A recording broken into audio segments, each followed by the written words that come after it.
ఈ స్తోత్రాలు అలాగే కూడి ఉన్న మీ అందరికీ కూడా హృదయపూర్వక వందనాలండి. అందరు బాగున్నారా? మరి మీలో చాలామంది చాలా లేటుగా వస్తున్నారు. మనము పాటించాలి, ఈ క్రమంలో మనం ఉండాలి. ఎప్పుడైతే క్రమంలో మనం ఉంటామో ఏమండి, క్రమాన్ని బట్టే మనం పొందుకోబోయేది ఏదైనా ఉంటుంది. కాబట్టి క్రమము లేకపోతే అది మరి చాలా దేవునికి ఆయాసమే, మరి సేవకులకు కూడా బాధే. కాబట్టి సాధ్యమైనంత వరకు మరి 8 గంటలకే ఆరాధనలో ఉండినట్లుగా మీ అందరూ కూడా మీరు మీ మీ పనులు త్వరగా ముగించుకుని దేవుని సన్నిధిలో కనబడాలని చేస్తున్నాను. దేవుని వాక్యాన్ని మనము ధ్యానం చేసుకుందాం. పరిశుద్ధ గ్రంథంలో మరి ఈరోజు దేవుని వాక్యం కొరకు మరి నేను దేవుని సన్నిధిలో ప్రార్థన చేసినప్పుడు ఒక అధ్యాయాన్ని దేవుడు నాకు చూపించాడు. ఆ అధ్యాయంలో నుంచి కొన్ని క్రొత్త విషయాలు, ఆ అధ్యాయంలో ఒక ఆయన జ్ఞాపకం చేసి ఎన్నోసార్లు మనం విన్నాం ఆయన గురించి, కానీ మరి ఆయనలో నుంచి కొన్ని సంగతులు మనము మరి సంఘమైన మనందరం కూడా నేర్చుకుని అలా బ్రతకాలని మరి పరిశుద్ధాత్ముడు నా హృదయంలో పెట్టిన మాటలను బట్టి మనందరము కూడా దేవుని వాక్యాన్ని మరి జాగ్రత్తగా విందామండి. ఆదికాండము 5వ అధ్యాయము, ఆదికాండము 5వ అధ్యాయము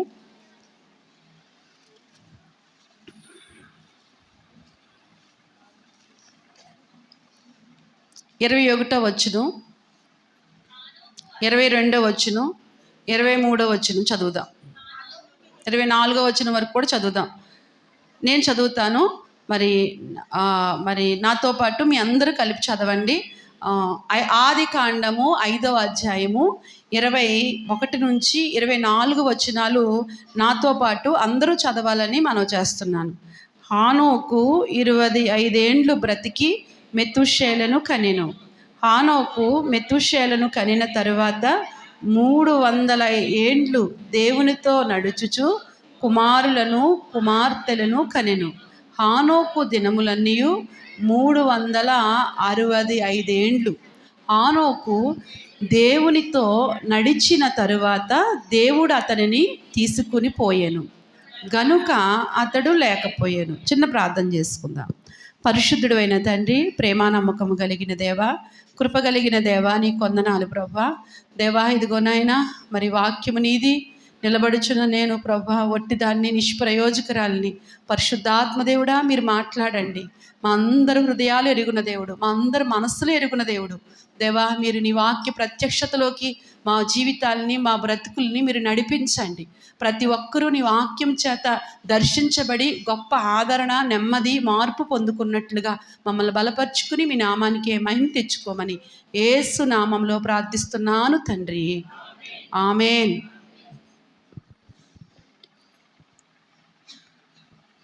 మరొకసారి మరి దేవునికి స్తోత్రాలు, అలాగే కూడి ఉన్న మీ అందరికీ హృదయపూర్వక వందనాలు చెల్లించుకుంటున్నానండి. మీరు చెప్పరా వందనాలు? దేవుని స్తోత్రం, హల్లెలూయా. మరి దేవుని వాక్యంలో ఆదికాండంలో 5వ అధ్యాయంలో చాలామంది 1వ వచనం కాడి నుంచి మనం చూస్తే అక్కడ వంశావళులు ఏవండి కనిపిస్తూ ఉంటాయి.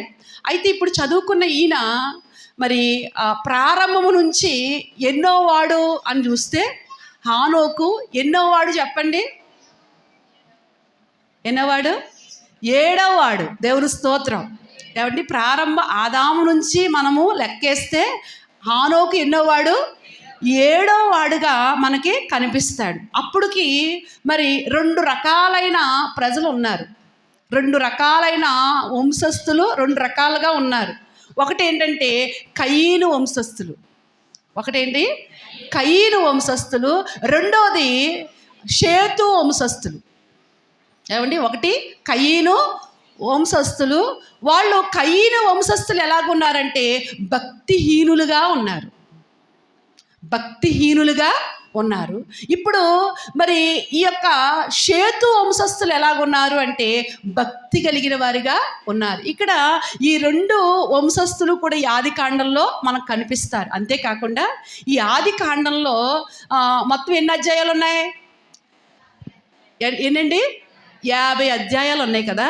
ఈ 50 అధ్యాయాల్లో కూడా విశ్వాస వీరులు ఎంతమంది ఉన్నారు?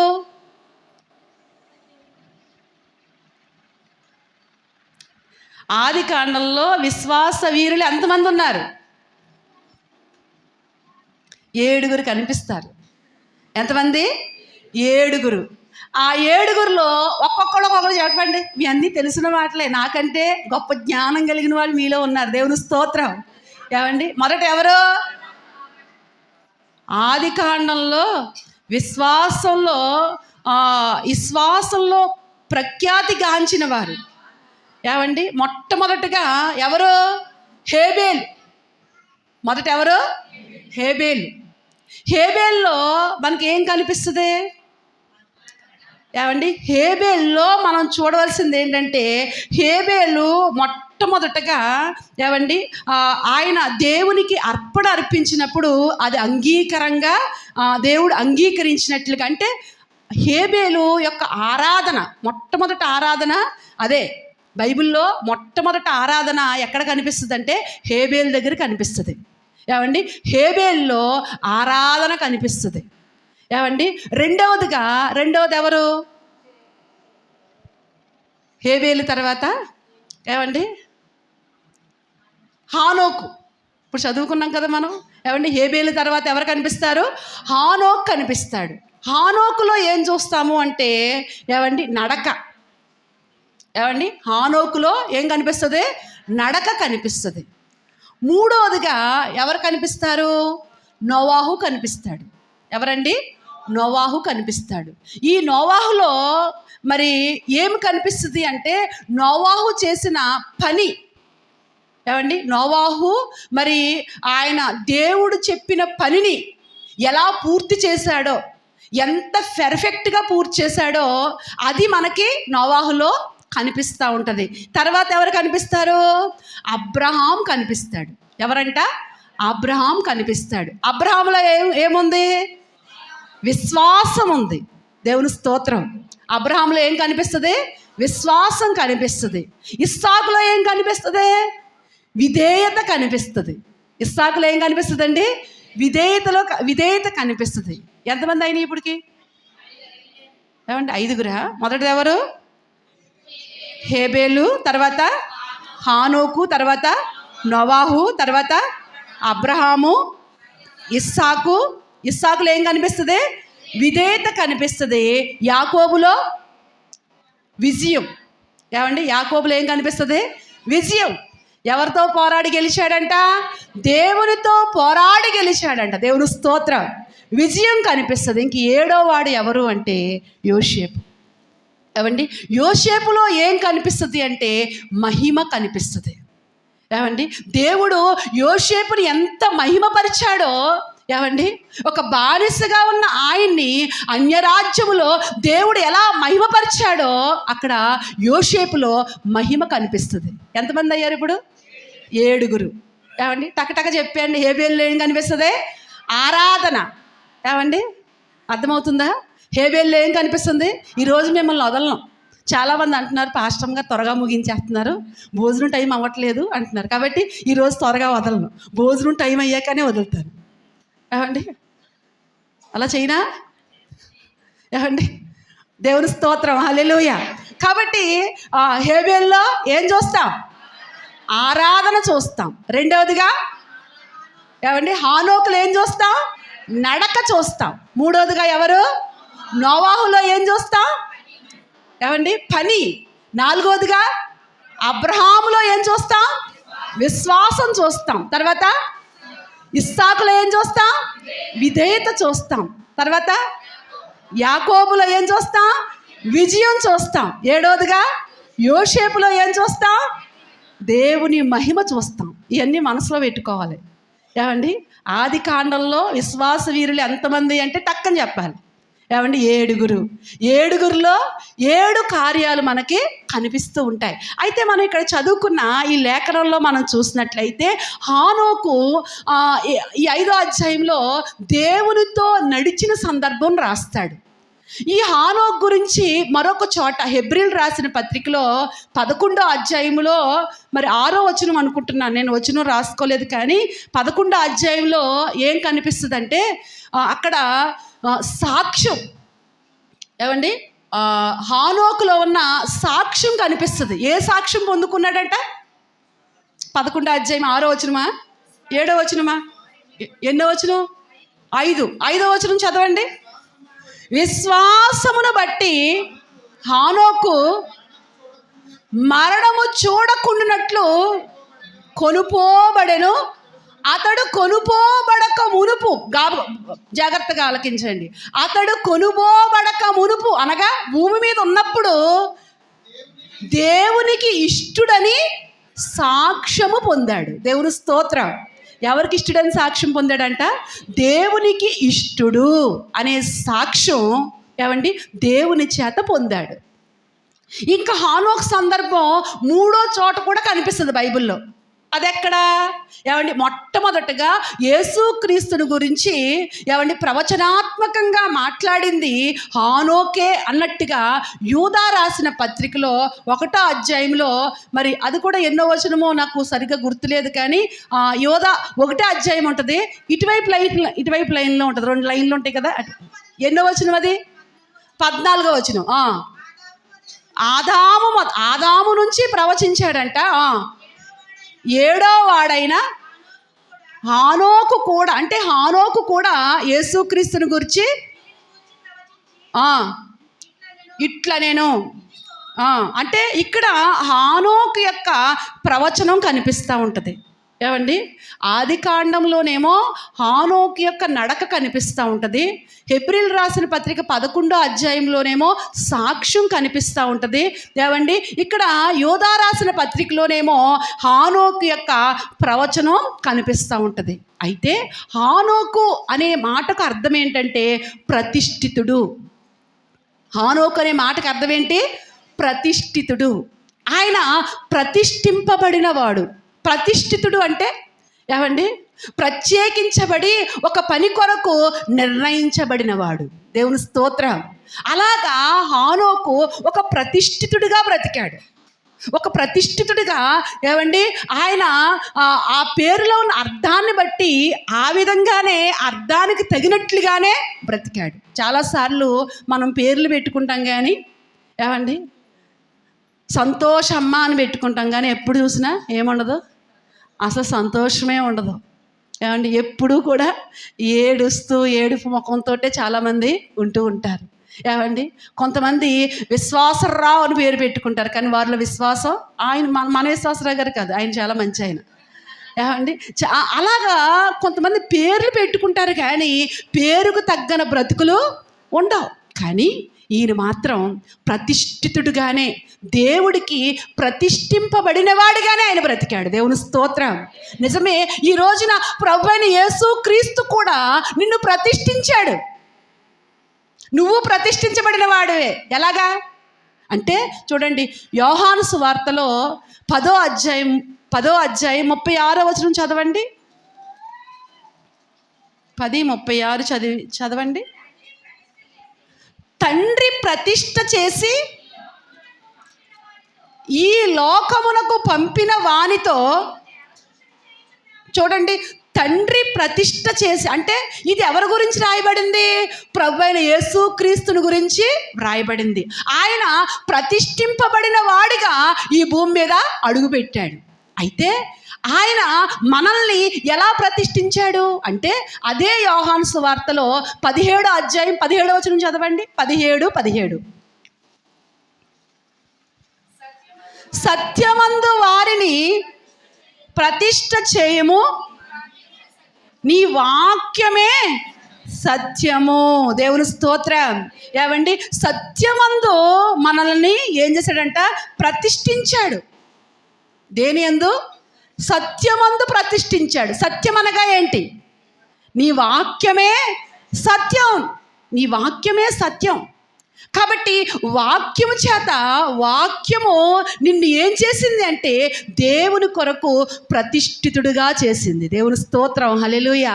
ఇప్పుడు మనందరము కూడా హానోకు ఎలా అయితే ప్రతిష్ఠితుడో మనం కూడా దేనికి ప్రతిష్ఠించబడ్డాం? దేవుని వాక్యానికి ప్రతిష్ఠించబడ్డాం అని ఇక్కడ దేవుని వాక్యంలో మనం చూస్తాం. అయితే ఇక్కడ మనము హానోకులో ఇంకోటి ఏంటంటే బైబిల్లో మొట్టమొదటి మానవుడైన ఆదాముకి పుట్టుకుందా? ఎవరి గర్భంలోంచి పుట్టాడు? ఆదాముకి పుట్టలేదు, నిర్మించబడ్డాడు. దేవుని స్తోత్రం. ఆదాము దేవుని చేత నిర్మించబడ్డాడు. హానోక్కి మరణం లేదు. ఆదాముకి ఏమి లేదు? పుట్టుక లేదు. ఆదాముకి పుట్టుక లేదు, హానోక్కి ఏమి లేదు? మరణం లేదు. మరణము చూడకుండా ఇక్కడ బైబిల్లో ముగ్గురు ఉంటారు, ఇద్దరు ఉంటారు. ఇక్కడ హానోక్ గురించి ఏం రాయబడద్దంటే ఆయన తీసుకొని పోబడ్డాడంట. ఎవరు తీసుకెళ్ళిపోయారు? దేవుడు తీసుకెళ్ళిపోయాడంట. ఇంకొక ఆయన ఎవరు? ఏలియా ఎలా వెళ్ళాడు? అగ్ని రథాలతో, గుర్రాలతో కొనుపోబడ్డాడంట. మరొక ఆయన క్రొత్త నిబంధనలో ఉన్నాడండి, లాజరు, పేద లాజరు, బీద లాజరు. ఆయన చనిపోయినప్పుడంట ఆయన ఆత్మనంట ఎవరు తీసుకెళ్ళిపోయారంట? దేవదూతలు వచ్చి తీసుకెళ్ళిపోయారంట. హానోకుని ఎవరు తీసుకెళ్ళిపోయారు? దేవుడు తీసుకెళ్ళిపోయాడు. ఏలియా అగ్ని రథాలతో, గుర్రాలతో దేవుని చేత కొనుపోబడ్డాడు. పేద లాజరు, బీద లాజరు ఆయన చనిపోయినప్పుడు ఏ ఆర్భాటాలు లేవు, ఎవరు పట్టించుకునేవారు లేరు. ఒక బీదవాడిగా, ఒక పేదవాడిగా బ్రతికాడు. కానీ విశ్వాస వీరుడుగా ఉన్నాడు, విశ్వాసాన్ని కాపాడుకున్నాడు. దేవుని కొరకు పౌరుషంగా నిలబడ్డాడు. ఆయనకి ఈ భూమి మీద ఏమీ లేకపోయినప్పటికీ కూడా కలిగిన భక్తి జీవితాన్ని గట్టిగా పట్టుకున్నాడు. అందుకే చనిపోయిన తర్వాత ఎవరు వచ్చి తీసుకెళ్ళిపోయారంటండి? దేవదూతలు వచ్చి తీసుకెళ్ళిపోయారంట. దేవుని స్తోత్రం, హల్లెలూయా. అలాగా ఈ బైబిల్ గ్రంథంలో తీసుకుని పోబడ్డాడు, కొనుపోబడ్డాడు. మరలా లాజర్ని ఏం చేశాడంట? తీసుకుని పోబడ్డాడు. అలాగే మనందరినీ కూడా బాగా వినాలి ఈ మాట. మనందరినీ కూడా ప్రభు వస్తే ఏం చేస్తాడంట? చదువుదామా? మంచి నిరీక్షణతో కూడిన వచనం కదా అది. మొదటి దశలోనికి రాసిన పత్రిక 4వ అధ్యాయం 16వ వచనం. మొదటి దశలోనికి రాసిన పత్రిక 4వ అధ్యాయం 16వ వచనం. ఆర్భాటముతోను ప్రధాన దూత శబ్దముతోను దేవుని బూరతోను పరలోకము నుండి ప్రభువు దిగువచ్చును. క్రీస్తునందుండి మృతులైన వారు మొదట లేతురు. ఆ మీదట సజీవులమై నిలిచియుండు మనము వారితో కూడా ఏకముగా ప్రభువును ఎదుర్కొనుటకు ఆకాశ మండలములోని మేఘముల మీద కొనుపోబడుదుము. దేవుని స్తోత్రం. ఆయన రాకడ బహు సమీపంగా ఉన్న దినాల్లో మనం ఉన్నాం. ఆయన రాకడ సూచనలు నెరవేరుతున్న దినాల్లో మనం ఉన్నాం. ప్రభువు రాకడ రాబోతుంది, ఆయన రాబోచున్నాడు. అయితే ఆయన వచ్చినప్పుడు మనం ఎత్తబడతామనే ఆ నిరీక్షణ మనకుందా? ఏమోనండి, మా బాధలు చూస్తే ఎక్కువైపోతున్నాయి, మా కష్టాలు చూస్తే ఎక్కువైపోతున్నాయి, ఏమోనండి అని నిరీక్షణ లేని బ్రతుకుతున్నావా? లేకపోతే ఇదిగో ప్రభు వస్తే నేను ఆయనతో పాటు తీసుకుని పోబడతాను, నేను ఆయన దగ్గరికి వెళ్ళిపోతాను అనే నిరీక్షణతో నువ్వు బ్రతుకుతున్నావా? అలా బ్రతకమని ఏమండి ఇక్కడ దశలోని సంఘానికి పౌలు గారు రాస్తాడు, కొరింథీ సంఘానికి కూడా రాస్తాడు. 15వ అధ్యాయంలో కొరింథీలు రాసిన పత్రిక 15 అనుకోండి, చూడండి 15:51. 15:51. ఇదిగో మీకు ఒక మర్మము తెలుపుచున్నాను, మనమందరము నిద్రించము, కానీ నిమిషములో రెప్పపాటున కడబూర మ్రోగగానే మనమందరము మార్పు పొందుదుము. మూర మ్రోగును, అప్పుడు మృతులు అక్షయులుగా లేపబడుదురు. క్షయమైన ఈ శరీరము అక్షయతను ధరించుకుని మర్త్యమైన ఈ శరీరము అమర్త్యతను ధరించవలసి ఉన్నది. ఈ క్షయమైనది అక్షయతను ధరించుకున్నప్పుడు, ఈ మత్స్యమైనది అమర్త్యతను ధరించుకున్నప్పుడు విజయమందు మరణము మృంగివేయబడెను. దేవుని స్తోత్రం. ఏమండి, విజయమందు మరణం ఏమవుద్ది? మృంగివేయబడద్దంట. ఎంత ధైర్యంగా ఉండాలండి క్రైస్తవుడు. ఏమండి, ఎంత ధైర్యంగా బ్రతకాలి క్రైస్తవుడు. మరణము లేదు. నిద్రించి ఆయన రాకడ వస్తే ఏమండి, నిద్రించిన వారు ఏం చేస్తారంట? తిరిగి లేస్తారు. అక్షయతను వారు పొందుకొని ప్రభువుతో పాటు మొట్టమొదటిగా నిద్రించిన వారు లేపబడతారంట.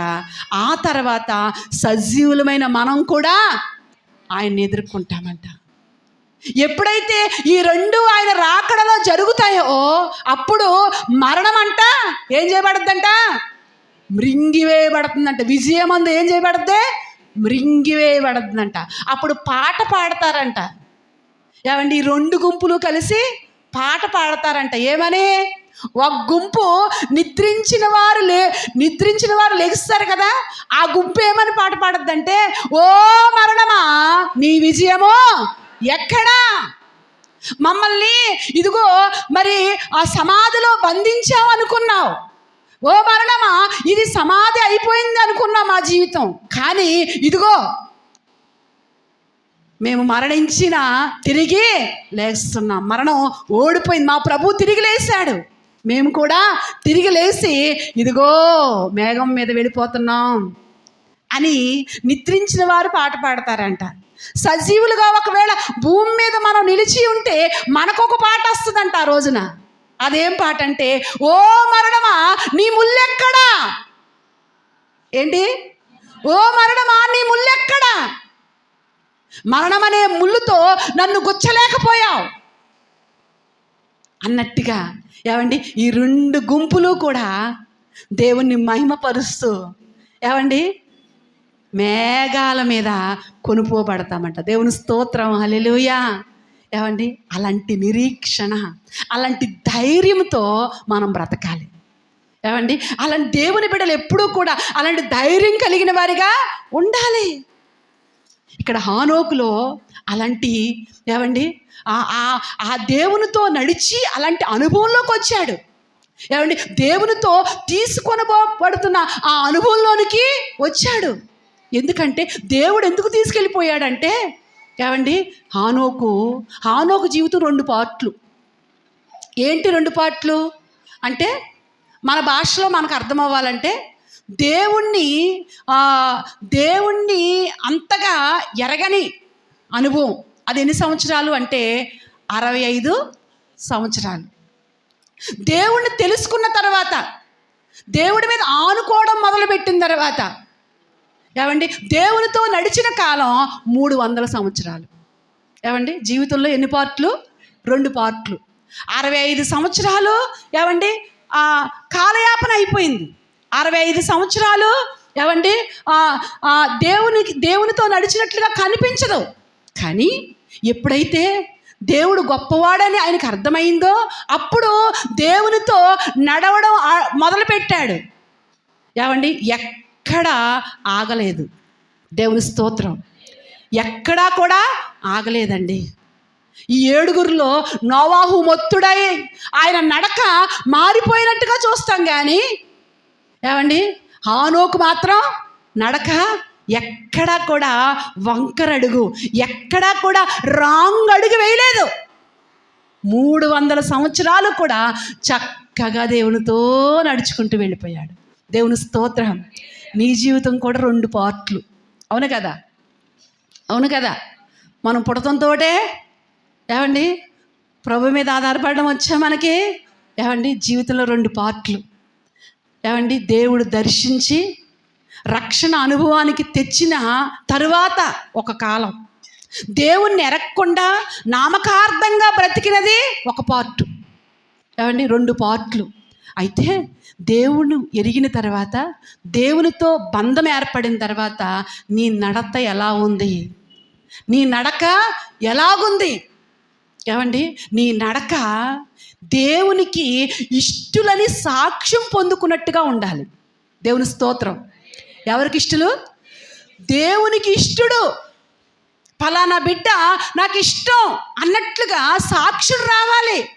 నువ్వు దేవునితో నడుస్తున్నప్పుడు ఏమండి దేవునితో నడవడానికి నడుస్తూ ఉండగా నీకు దేవుడు సాక్ష్యం ఇస్తాడు. ఏమండి అలాగా మనము దేవునితో నడవాలి అంటే ఇప్పుడు దేవుని వాక్యంలో మరొక కోణంలో ఆలోచించినట్లయితే ఏమండి మత్తయి సువార్తలో 11వ అధ్యాయంలో 28వ వచనంలో ఏమంటాడంటే, ప్రయాసపడి భారం మోస్తున్న జనులారా నా యొద్దకు రండి, నేను మీకు ఏమిస్తాను? విశ్రాంతినిస్తాను. తర్వాత ఏమంటాడు? నేను సాత్వికుడను దీన మనస్సు గలవాడను కనుక నా కాడి ఎత్తుకుని. ఎవరి కాడి? నా కాడి, ఆయన కాడి మనం ఎత్తుకుని ఆయన దగ్గర ఏం చేయాలంట? నేర్చుకోవాలంట. దేవుని స్తోత్రం. ఏమండి మనము నేర్చుకుంటే, మనం ఎంత నేర్చుకుంటే అంతగా ఆయనతో నడుస్తాం. ఏమండి నా కాడి నేను ఆ వచనాన్ని మరి అలా ఆ వచనం మీద అలా దృష్టి పెట్టి ఆలోచన చేసినప్పుడు ఏమండి నాకు ఒక ఆలోచన ఇచ్చాడు దేవుడు. చూడండి, కాడి అంటే మరి మనకి తెలుసున్న విషయం ఏంటంటే ఎద్దులకి కాడి, ఏమండి కాడి కడతారు కదా. బండి తోలే ఎద్దులకి ఏం చేస్తారు? కాడి పెడతారు. ఎద్దుల మీద కాడి పెడతారు. బండి లాగడానికి ఎన్ని ఎద్దులు ఉంటాయి? 2 ఎద్దులు ఉంటాయి. ఏమండి ఇప్పుడు ఆ ఎద్దుల మీద ఆ కాడి పెట్టినప్పుడు చక్కగా అవి లాక్కుంటూ వెళ్తూ ఉంటాయి. అలాగే ఏమండి జీవమై ఉన్న యేసు క్రీస్తు అనే కాడి ఏమండి మన మీద ఉన్నప్పుడు ఒకవైపున ఆయన ఉంటాడు, ఒకవైపున నువ్వు ఉంటావు. దేవుని స్తోత్రం. ఏమండి ఒకవైపున ఎవరుంటారు? ప్రభు ఉంటాడు, మరొక వైపున నువ్వు ఉండాలి. ఎప్పుడైతే ఆయన దగ్గర నువ్వు నేర్చుకుంటూ ముందుకు అడుగులు వేస్తూ ఉన్నావు అనుకో, అప్పుడు నువ్వు ఎలా ఉంటావు అంటే ఏమండి విశ్రాంతితో ఉంటావు. దేవుని స్తోత్రం. నెమ్మది కలిగి ఉంటావు. అర్థమవుతుందా? ప్రయాసపడి భారం మోస్తున్న సమస్త జనులారా నా యొద్దకు రండి, నేను నీకేమిస్తాను? విశ్రాంతినిస్తాను. మీరు నా యొద్ద నేర్చుకుంటే మీరు మీ ప్రాణాలు ఎలాగుంటాయి? అక్కడ కింద వచనం చదవండి. నేర్చుకొనుడి, అప్పుడు మీ ప్రాణములకు విశ్రాంతి దొరుకును. తర్వాత అనగా నా కాడి సులువుగాను నా భారం ఎలా ఉంటుంది? తేలికగాను ఉన్నది. ఏమండి ఎప్పుడైతే ఆయన యొక్క కాడి క్రిందకు మనం వస్తామో, ఆయన ఒక ప్రక్కన ఉంటాడు, నువ్వు ఒక ప్రక్కన ఉండాలి. ఆయన్ను చూసి నువ్వేం చేస్తూ ఉండాలి? నేర్చుకుంటూ ఉండాలి. దేవుని స్తోత్రం. ఆయన నేర్పిస్తాడు. ఆయన ఏమి నేర్పిస్తాడు? ఏమి నేర్పిస్తాడు? ఆయన సాత్వికుడు, దీన మనస్సు గలవాడు. ఆయన జీవితంలో ఎన్నో విషయాలు మనం నేర్చుకోవచ్చు.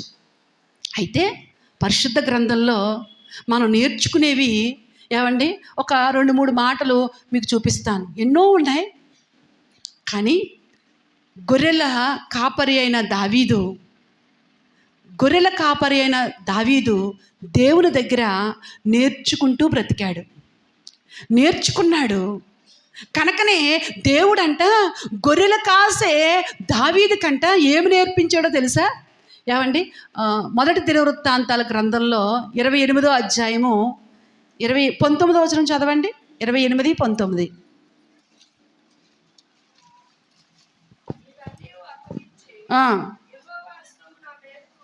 యెహోవా హస్తము నా మీదకు వచ్చి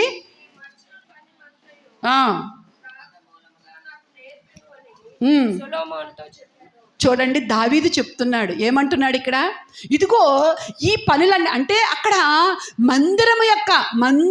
మందిరానికి సంబంధించిన ఆ పనులు, మందిరం కట్టాలని దావీదుకి ఆశ ఉంది. కానీ దేవుడు అన్నాడు, నువ్వు కట్టొద్దు, నీ కుమారుడైన సొలొమోను ద్వారా దాన్ని నేను కట్టించుకుంటాను అన్నాడు. అయితే ఇప్పుడు ఆ సొలొమోను కట్టబోయే ఆ మందిరానికి ఏమండి బంగారంతో ఏ విధంగా తయారు చేయాలో ఇవన్నీ చెప్తున్నాడండి దావీదు. ఏమండి, గొర్రెలు కాసుకునేవాడికి జ్ఞానం ఎక్కడి నుంచి వచ్చింది? ఏమండి, ఆయన ఎప్పుడూ కూడా బైబిల్లో ఏమండి దేవుని చేత అభిషేకించబడే వరకు కూడా ఎక్కడున్నాడు? ఆయన గొర్రెలు కాసుకుంటూనే ఉన్నాడు. ఏమండి, ఈ గొర్రెలు కాసుకునే వాడికి ఈ జ్ఞానం ఎక్కడి నుంచి వచ్చింది అంటే దావీదు అంటాడు. అక్కడ ఎవరు నేర్పారంట? అక్కడ రాసింది కదా. ఏమండి, ఏమంటాడు అక్కడ చదవండి, మళ్ళీ ఆ వచనం చాలా బాగుంటుంది. యెహోవా హస్తము నాకు నేర్పింది. దేవుని స్తోత్రం. ఏమండి, గొర్రెలు కాసుకునేవాడికి ఏమి నేర్పింది? మందిరపు ఆ పని ఎలా చేయాలో, ఎంత బంగారం దేనికి వాడాలో, ఎటువంటి కొలతతో చెయ్యాలో చక్కగా చెప్తున్నాడండి. నిజమే, దేవుడు నేర్పిస్తాడు. నువ్వు నేర్చుకోవడానికి ఇష్టపడితే దేవుడు నీకు ప్రతిదీ నేర్పిస్తాడు. నేను సాత్వికుడను, దీన మనసు గలవాడను, కాబట్టి నా యొద్ద నేర్చుకోండి. ఎప్పుడు కూడా నేర్చుకోవడానికి నువ్వు ఇష్టపడాలి. నాకు అన్నీ తెలుసు. ఏమండి, వాక్యం చదవగానే ఈ వాక్యం విన్నదే, ఈ వాక్యం ఎప్పటి నుంచో వినదే. ఏమండి, చాకలంట రేవుకి ఎప్పుడు కూడా బట్టలు పట్టుకెళ్ళి ఉతుకుతూ ఉండేదంట ఒక చాకలి. ఏమండి, ఆ బండ మీద బాదుతూ ఉతుకుతూ ఉండేవారంట. నిజమే, పూర్వదినాల్లో ఏమండి బట్టలు ఉతకాలంటే ఎక్కడికి వెళ్ళాలి? అది బండ మీదకి వెళ్ళాలి, రేవుకి వెళ్ళాలి, బండ మీదకి వెళ్ళాలి. ఇప్పుడంటే ఏమండి పూర్వదినాల్లో ఎందుకు బండ మీదకి వెళ్ళాలి, ఎందుకు రేవులోకి వెళ్ళాలంటే 4 రోజులు 5 రోజులు కట్టుకునేవాళ్ళు. ఏమండి, 4 రోజులు 5 రోజుల వరకు బట్టలు ఇప్పేవారు కాదు. పైగా పని చూస్తే చెమట కొంపు పనులు ఎక్కువ. ఏమండి, అయినా కానీ వాళ్ళకి ఏమనిపించేది కాదు, చెమట వాసన అనిపించేది కాదు. 4 రోజులు 5 రోజులు కట్టుకునేవారు. గేదెల కాడుంటూ వ్యవసాయాలు చేసుకుంటూ మురికితో ఉండేవి బట్టలు. అందుకే ఏమండి రేవుకి వెళ్ళాలి, బండ మీదకే వెళ్ళాలి. ఈ విధంగా ఒక చాకలి ఏం చేస్తుందంటే ఈ యొక్క బట్టల్ని బాదుతూ ఉందంట. ఎప్పటి నుంచో ఏమండి కప్పు ఉందంట. ఆ బండ కింద ఏముందంట? కప్పు ఉంది. ఈ కప్పకి జోడు ఏమండి కొత్త కప్పు వచ్చిందంట. ఈ కప్పకి జోడు ఆ బండ కిందకి మరొక కప్పు వచ్చిందంట. ప్రతిరోజుకు మళ్ళీ ఈ చాకలి ఏం చేస్తుందంటే బట్టలు బాదుతుందంట కప్పు. ఈ కొత్త కప్పు అంటుందంట, అయ్య బాబోయ్ ఇదేంటి శబ్దం ఏంటి, అమ్మ బాబోయ్ ఇదేంటి సౌండ్ ఏంటి అని కంగారు పడిపోతుందంట. ఈ సీనియర్ కప్పు అంటుందంట, ఏమండి భయపడకో, ఇదేం కాదు, ఇది బనేలు శబ్దం. ఏంటిది? బనేలు శబ్దం, ఇది భయపడకో. ఇది ఫ్యాంట్ శబ్దం, లింగి పంచి శబ్దం, భయపడకో. అంటే ఏ శబ్దం ఏదో దానికి అన్నీ తెలిసిపోయింది. ఏమండి చాలాసార్లు అన్నీ తెలిసిన అజ్ఞానంలో ఉంటూ ఉంటాం. కనుక మనం ఎప్పుడు కూడా అన్నీ తెలుసు అనుకోకూడదు. ఏమండి ఎప్పుడు కూడా ఏమండి నేర్చుకోవడానికే ప్రయత్నం చేయాలి. ఏమండి ప్రభువా నాకు నేర్పించు, మనం చనిపోయేంత వరకు కూడా నేర్చుకోవాలి. ఇంకా ఎక్కడ, ఇంకా నేను ఎలా బ్రతకాలి, ఏమంటే నేర్చుకుంటానికి ఇష్టపడితే దేవుడు నేర్పిస్తాడు నీకు. దేవుని స్తోత్రం, హల్లెలూయా. నువ్వు నేర్చుకోవడానికి ఇష్టపడితే దేవుడు ఏం చేస్తాడు? బోల్డ్ నేర్పిస్తాడు నీకు. ఏమండి, అందులో 1-2-3 మాటలు మీకు చెప్తాను చూడండి. హోషేయ గ్రంథంలో 11వ అధ్యాయం 3వ వచనం చదవండి. హోషేయ గ్రంథం 11వ అధ్యాయం 3వ వచనం. ఎఫ్రాయిమును చెయ్యి పట్టుకొని వానికి నడక నేర్పిన వాడను నేనే. దేవుని స్తోత్రం. ఏమండి, నడక ఆయన ఏమి నేర్పిస్తాడు? ఎఫ్రాయిం అంట బాలుడై ఉండగా వానికి నడక నేర్పిన వాడను నేనే. నడక అంటే ఏంటి? ఏమండి, నడక అంటే సామెతల గ్రంథంలో కీర్తనల గ్రంథం 37వ అధ్యాయంలో 23వ వచనం చదవండి. కీర్తన 37:23.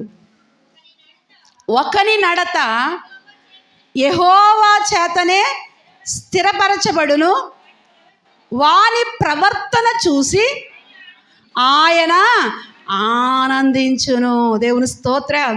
ఏమండి, అంటే నడక అంటే ఏంటంటే ప్రవర్తన. నడక అంటే ఏంటి? ప్రవర్తన. నువ్వు ఎలా ప్రవర్తించాలో, ఎవరి దగ్గర ఎలా ప్రవర్తించాలో దేవుడు నీకు నేర్పిస్తాడు. నువ్వు నేర్చుకోవడానికి ఇష్టపడితే, నేర్చుకోవడానికి ఆయన పాదాల దగ్గరికి వస్తే, నేర్చుకోవడానికి నీవు చెవిస్తే, నేర్చుకోవడానికి నువ్వు ఒదిగి ఉంటే దేవుడు నీకు ఏమి నేర్పిస్తాడు అంటే ఎలా ప్రవర్తించాలో నేర్పిస్తాడు. ఎక్కడ ఎలా ప్రవర్తించాలో నేర్పిస్తాడు. ఈ రోజున ప్రవర్తన సరిలేకపోవటం వల్ల ఎంతోమంది ఎన్నో కష్టాలు తెచ్చుకుంటూ ఉన్నారు, ఎన్నో నష్టాలు తెచ్చుకుంటున్నారు. ఎందుకు అంటే ప్రవర్తన సరిలేకపోవటం వల్ల, ప్రవర్తన పాడైపోవడం వల్ల, ప్రవర్తన దిద్దుకోకపోవటం వల్ల. కాబట్టి మన ప్రవర్తన అంతటిలో కూడా ఆయన అధికారానికి మనం ఒప్పుకోవాలంటే ఆయన దగ్గర మనం ఏం చేయాలండి? నేర్చుకునేవారిగా ఉండాలి. ఎప్పుడైతే మనం నేర్చుకుంటామో దేవుడు చక్కగా యోగ్యమైన ప్రవర్తన నీకు నేర్పిస్తాడు, సత్ప్రవర్తన నేర్పిస్తాడు, మంచి ప్రవర్తన నేర్పిస్తాడండి. అప్పుడు నిన్ను చూసి ఏమంటారో తెలుసా? వీరు దేవుని పిల్లలు. దేవుని స్తోత్రం. ఎందుకంటే ఆయన ఈ లోకానికి వచ్చి 33.5 సంవత్సరాలు జీవించి ఎలా ప్రవర్తించాలో చూపించాడు, బోధించాడు. కాబట్టి ఈ రోజున ఆయన ప్రవర్తన మన ముందు మాదిరిగా ఉంది. మనం ఆయన ముందు కూర్చుంటే మనం ఎలా ప్రవర్తించాలో ప్రభువా నాకు ఆలోచన. అయ్యో, ఈ సమయంలో నేను ఏం చేయాలో నాకు అర్థం కావట్లేదు, ఏ నిర్ణయం తీసుకోవాలో నాకు అర్థం కావట్లేదు, నాకు సహాయం చేయి అని దేవుని దగ్గర నువ్వు అడిగినప్పుడు దేవుడు నీకేం చేస్తాడు? సహాయం చేస్తూ ఉంటాడు. నీ ప్రవర్తనను దేవునికి ప్రీతికరంగా మారుస్తాడు. దేవుని స్తోత్రం, హల్లెలూయా. నువ్వు ఎలా ప్రవర్తించాలో చక్కని ప్రవర్తన, చక్కని నడకను దేవుడు నీకు నేర్పిస్తూ ఉంటాడు. హల్లెలూయా. కాబట్టి ఇక్కడ అంటున్నాడు, ఎఫ్రాయిముకు ఏమి నేర్పించాడంట? నడకను నేర్పించిన వాడను నేనే అంటాడు. తెస్సలోనికి రాసిన పత్రికలో 4వ అధ్యాయంలో 9వ వచనం చదవండి. 4:9. సహోదర ప్రేమను గురించి నీకు రాయనక్కర్లేదు, మీరు ఒకరిని ఒకరు ప్రేమించుటకు దేవుని చేతనే నేర్పబడితిరి. దేవుని స్తోత్రం. రెండోదిగా దేవుడు ఏమి నేర్పిస్తాడంట? ఎలా ప్రేమించాలో నేర్పిస్తాడు. ఎలా ప్రేమించాలో నువ్వు నేర్చుకోవాలి. ఎవరి దగ్గర? దేవుని దగ్గర. ఏ ప్రేమ? ఈ లోకమంతా కూడా కలుషితమైన ప్రేమతో నిండిపోయింది. దేవుని ప్రేమతో నువ్వు ఎవరిని ఎలా ప్రేమించాలో దేవుడు నేర్పిస్తాడండి. ఈ రోజున దేవుని దగ్గర నేర్చుకోకపోవటం వల్ల భార్య భర్తని ఎలా ప్రేమించాలో అర్థం కావట్లేదు. ఏమండి, వివాహం అవుతుంది. వివాహాలు చాలా ఘనంగా జరుగుతున్నాయి. అంటే ఘనంగా అంటే చాలా ఖర్చుతో, చాలా ఆర్భాటంగా జరుగుతున్నాయి. కానీ సంసార జీవితాలు అలాగా ఉండట్లేదు. కుటుంబ జీవితాలు అలాగా, వివాహాలు మాత్రం లక్షలు లక్షలు ఖర్చు పెట్టి ఎంతో ఘనముగా జరిపిస్తున్న, ఎంత పేదవారైనప్పటికీ కూడా ఏమండి వివాహం వచ్చేసరికి ఏమనుకుంటారు? అప్పు చేసైనా కానీ ఏం చేయాలి?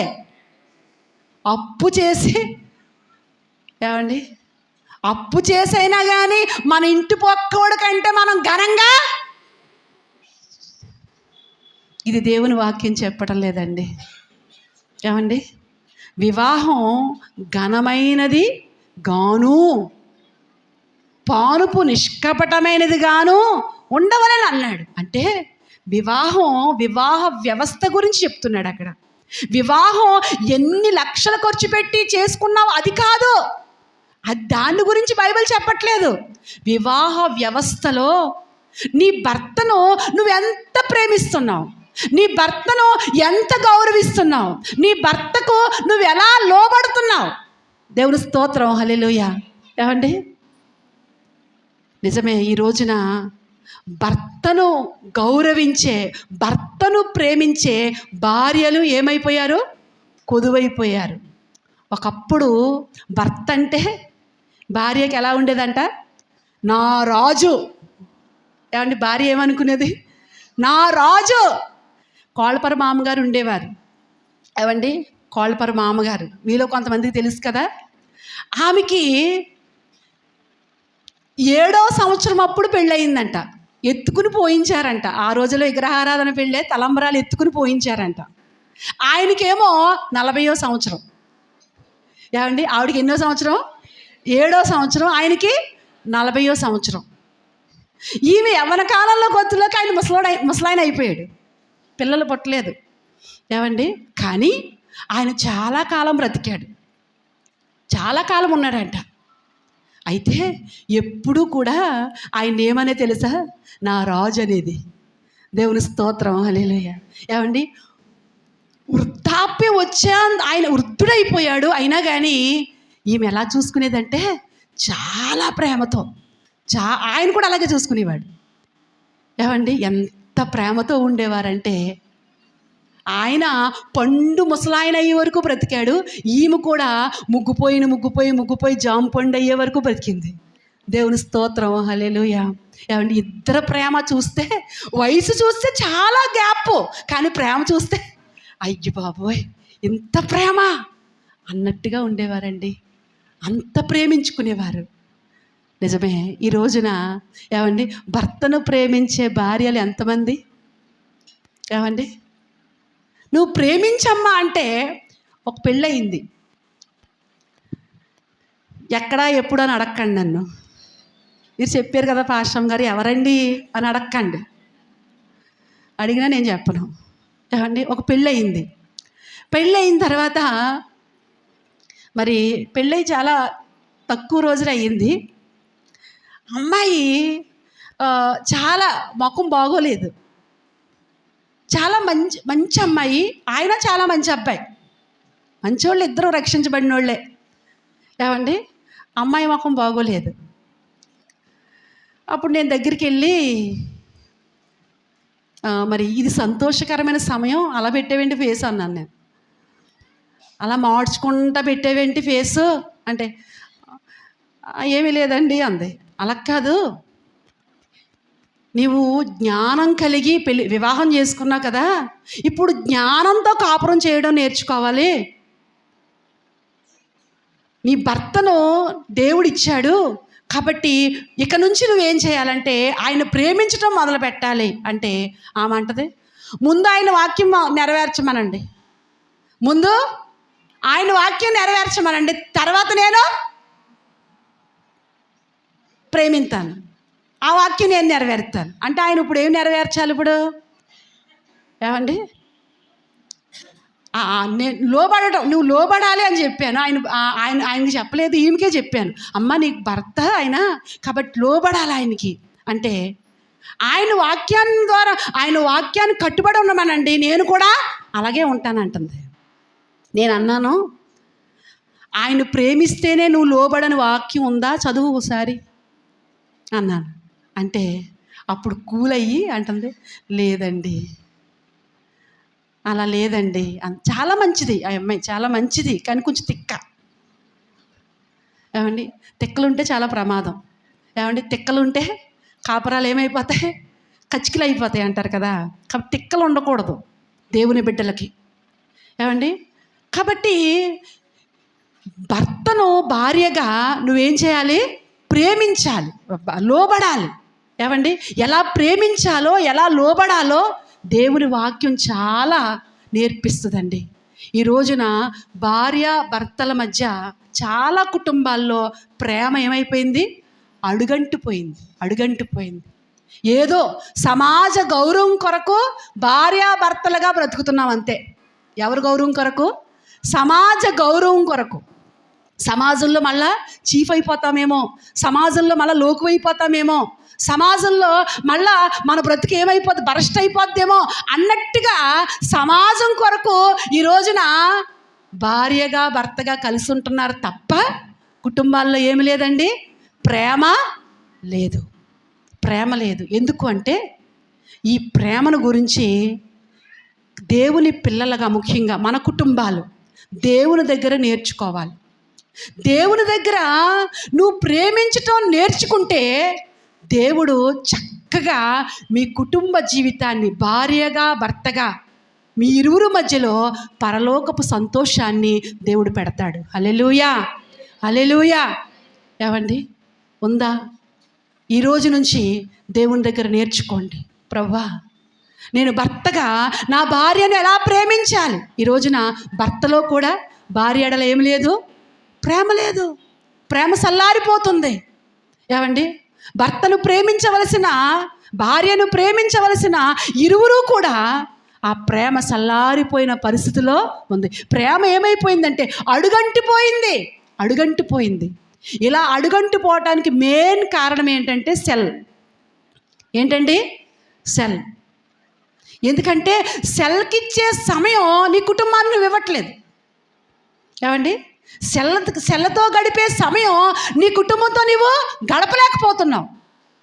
కాబట్టే నేటి కుటుంబాలు ప్రభువు దగ్గర కూర్చోవడం మానేసి సెల్ దగ్గర, సీరియల్స్ దగ్గర కూర్చోవటం వల్ల కుటుంబాలు కూలిపోతున్నాయి. సంతోషం లేదు, ఆనందం లేదు, అనురాగాలు లేవు.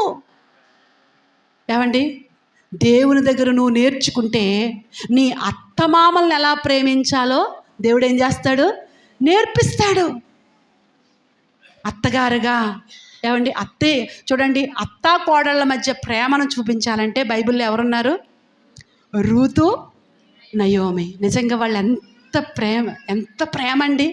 కొడుకు లేడు కోడలకి, అయినప్పటికీ కూడా వారి మధ్యలో ఏం పోలేదు, ప్రేమ పోలేదు, ప్రేమ చచ్చిపోలేదు. కుమారుడు చచ్చిపోయాడు కానీ ప్రేమ చచ్చిపోలేదు. ఎవరి మీద? కోడల మీద. కోడలకు కూడా అత్తగారి మీద ఏం చనిపోలేదు, ప్రేమ చనిపోలేదండి. ఎంత ప్రేమ! ఆ ప్రేమతో ఒకరి యొక్క క్షేమాభివృద్ధి ఒకరు కోరుకుంటూ ఎంత ప్రేమించుకుంటున్నారు. ఈ రోజున అలాంటి ప్రేమలు కుటుంబాల్లో ఉన్నాయా? అమ్మా కోడల పిల్ల, కొన్ని మంచినీళ్ళు ఇయ్యమ్మా. ఏం కావాలి? మంచినీళ్ళు ఇయ్యమ్మా అందంట ఒక అత్తగారు. అప్పుడు దాకా ఈ కోడలు ఏడ్చి దేవుని సన్నిధిలో ప్రార్థన చేసి ఇంటికి వెళ్ళిన తర్వాత మంచినీళ్ళు ఇయ్యమ్మా అనగానే నేనే దొరికానా? ఇప్పటి వరకు ఎక్కడ గడిపొచ్చాను? దేవుని సన్నిధిలో గడిపొచ్చి సమయం అంతా అక్కడ గడిపొచ్చాను. వచ్చి రాగానే నేనే కనబడ్డానా నీకు అనుకుంటూ అరుచుకుంటూ కేకలేసుకుంటూ, ఏమండి, ఆమె మంచినీళ్ళు ఇవ్వలేదనుకోండి, దేవుడు ఆ ప్రార్థన దేవుడు ఆలకిస్తాడా? ఏమండి, ఆలకిస్తాడా? ప్రేమ లేకుండా, కుటుంబాల్లో ప్రేమ లేకుండా ఏమండి, కోడల మీద అత్తగారికి ప్రేమ లేకుండా నేటి దినాల్లో ఏమండి కోడల మీద విషపు చూపులు. ఏమండి, కోడలంటే ఎవరు? నీ డాటర్, కూతురు. ఏమండి, నేటి కాలంలో అత్తగారులు విషపు చూపులు. కాబట్టి ఒకరిని ఒకరు ఏం చేసుకుంటూ ఉండాలి? ప్రేమించు. ఆ ప్రేమ ఎక్కడ నేర్చుకోవచ్చు? ప్రభు పాదాల దగ్గర. దేవుని స్తోత్రం, హల్లెలూయా. ఇక్కడ అంటున్నాడు, పౌలు గారు అంటున్నాడు, ఇదిగో మీరు ఒకరిని ఒకరు ప్రేమించుకునే విషయంలో ఎవరి దగ్గర నేర్చుకున్నారు? ఎవరి చేత నేర్పబడ్డారు? దేవుని చేత నేర్పబడ్డారు. దేవుని స్తోత్రం.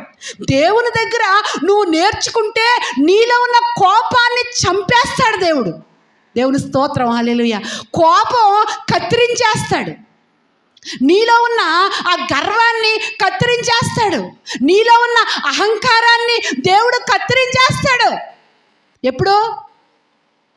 ప్రభు పాదాల దగ్గర కూర్చున్నప్పుడు.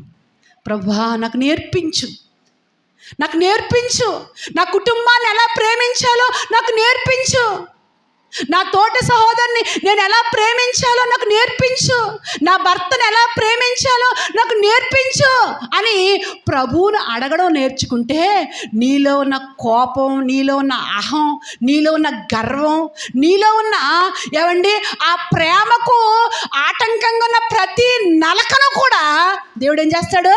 తీసి పరవేస్తాడు. దేవుని స్తోత్రం. ఏమండి, ఎప్పుడైతే ఆ గర్వాన్ని, ఆ అహాన్ని, ఆ యొక్క కోపాన్ని దేవుడు ఎప్పుడైతే కత్తిరించేశాడో అప్పుడు నీలోకి ఏమొస్తుంది? ప్రేమ పొర్లి పొర్లి పొర్లి పొంగుతూ వస్తుంది. దేవుని స్తోత్రం, హల్లెలూయా. ఆ ప్రేమే కనుక, దేవుని ప్రేమే కనుక నీ కుటుంబంలో ఉంటే కారం వేసుకు తిన్నా, పచ్చడితో తిన్నా, చెట్టు కింద ఉన్నా ఎలా ఉంటావు? సంతోషంగా నువ్వు బ్రతికేస్తావు. దేవుని స్తోత్రం. ఏమండి, ప్రేమ లేకుండా, కుటుంబాల్లో ప్రేమ లేకుండా biryani, chicken biryani, mutton biryani, prawns biryani ఎన్ని తింటే ఏం సుఖం? ఏమండి, ఏంటి వంట పడద్దా? ఏమండి, వంట పట్టదు, నోట్లో కూడా వెళ్తా కంచాలు ఇసిరేసుకుంటారు. ఏమండి, కాబట్టి ప్రేమను నేర్చుకోండి. నేటి దినాల్లో ప్రేమ కొదువైపోయింది. దేవుని దగ్గర నువ్వు ఎప్పుడైతే నేర్చుకోవడానికి ఇష్టపడతావో దేవుడు నేర్పించడానికి ఇష్టపడుతున్నాడు, నేర్పించాలనుకుంటున్నాడు నీకు. ఏమండి, ఆ ప్రేమతో కుటుంబాలను కట్టుకోండి. కుటుంబాల్లో ఏమండి చక్కని సమాధానాన్ని దేవుడు ఇస్తాడు, చక్కని సంతోషాన్ని దేవుడు అనుగ్రహిస్తూ ఉంటాడు. అంతేకాకుండా ఏమండి నిన్ను ప్రేమించటానికి దేవుడు ఎవరిని వాడుకోవాలో వారిని వాడుకుంటూ ఉంటాడు. ఏమండి, అది కూడా ఏమండి హృదయం అంట, రాజు హృదయం అంట దేవుని చేతిలోనంట నీటి కాలువలా ఉందంట. దాన్నంట తన చిత్తవృత్తి చొప్పున త్రిప్పేస్తాడంట. దేవుని స్తోత్రం, హల్లెలూయా. బైబిల్లో ఒక సంఘటన చెప్పనా? ఏమండి, భయంకరమైన గడ్డు పరిస్థితి. మగపిల్లలు పుడితే గడ్డు పరిస్థితి, మగపిల్లలు పుడితే చంపేస్తున్నారు. ఏమండి, మగపిల్లలు పుట్టిన వాళ్ళందరినీ కూడా ఆ పుట్టుకలో ఉండగానే ఏం ఆజ్ఞ వచ్చింది? చంపేమని ఆజ్ఞ వచ్చింది. ఒక తల్లి 3 నెలలు పెంచిందంట, 3 నెలలు దాచిందంట. ఇంకా దాయలేకపోతుంది. దాయలేక ఒక జమ్ము పెట్టిలో పెట్టి ఎక్కడ వదిలేసిందంట? నైలు నదిలో వదిలేసిందంట. ఏమండి, నైలు నదిలో వదిలేసింది.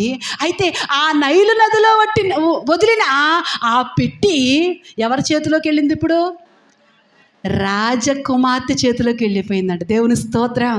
ఏమండి, రాజకుమార్తె ఇప్పుడు ఆ పెట్టి విప్పి చూడగానే దేవుడంట ఆమె మనసులో పనిచేయడం మొదలుపెట్టాడంట.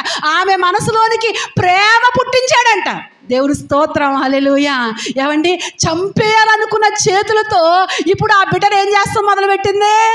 పెంచటం మొదలుపెట్టిందండి, పెంచటం మొదలుపెట్టింది. ఏమండి, నువ్వు దేవుణ్ణి ప్రేమించటం నేర్చుకుంటే ఏమండి ఎవరిని ఎలా నీ కొరకు వాడుకోవాలో అలా వాడుకుంటాడు. నువ్వు ఎవరిని ఎలా ప్రేమించాలో అలా ప్రేమించినట్లుగా దేవుడు చేస్తాడు. ఏమండి, నిజంగా ఇప్పుడు ఆ బిడ్డను తీసుకుని ఎంత అపురూపంగా పెంచుతుందండి. ఏమండి, ఆయన గురించి ఎంత అపురూపంగా పెంచిందంటే ఆ హెబ్రీలు రాసిన పత్రికలో అంటాడు కదా, ఏమండి ఆ ఐగుప్తులోనంట ఏ భోగం అంటది? ఏ భాగం ఏ ఏ ఏ- ఏ భాగం రాస్తున్నాడు అక్కడ? ఏమండి, అల్పకాలము పాప భోగం అంటే నిజంగా అది చాలా భోగంతో కూడింది. ఏమండి, ఐగుప్తు దేశం అంటే చాలా భోగం ఆ రోజుల్లో, చాలా విలాసవంతమైన దేశం. ఇప్పుడు రాజుకి కుమారుడిగా వారసుడు కాబోతున్నాడు. ఇంకెంత విలువిద్యలు, ఎంతో విద్యలో ప్రావీణ్యత నేర్పించారు. ఏమండి, చక్కని విద్య నేర్పించారు మోషేకి, చక్కని ప్రావీణుడిగా చేశారు. ఏమండి, చంపేయాలనుకున్న చేతులు ఇప్పుడు ఎన్ని వసతులు కలిగించిందండి, ఎన్ని వసతులు కలిగించినట్లుగా చేసింది. ఆ ప్రేమ కురిపించింది ఎవరు? ఏమండి, ఆ రాణిలో, ఏమండి, ఆ రాజు కుమార్తెలో దేవుడు ప్రేమ కలగ చేశాడు. అందుకనే యెషయా గ్రంథంలో అంటాడు, ఏమండి, 64వ అధ్యాయంలో 48వ అధ్యాయం 23వ వచనం చదవండి. 48, 23లో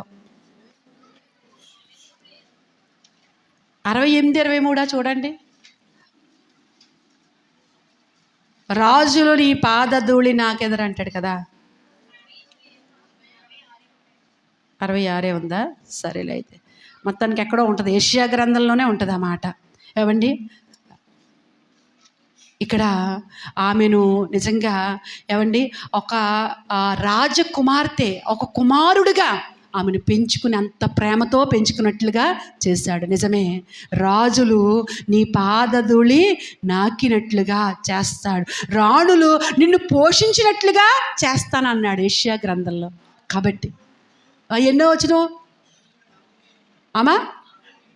43, 49, 23 చదవండి. రాజులు నిన్ను పోషించు తండ్రులుగాను, రాణులు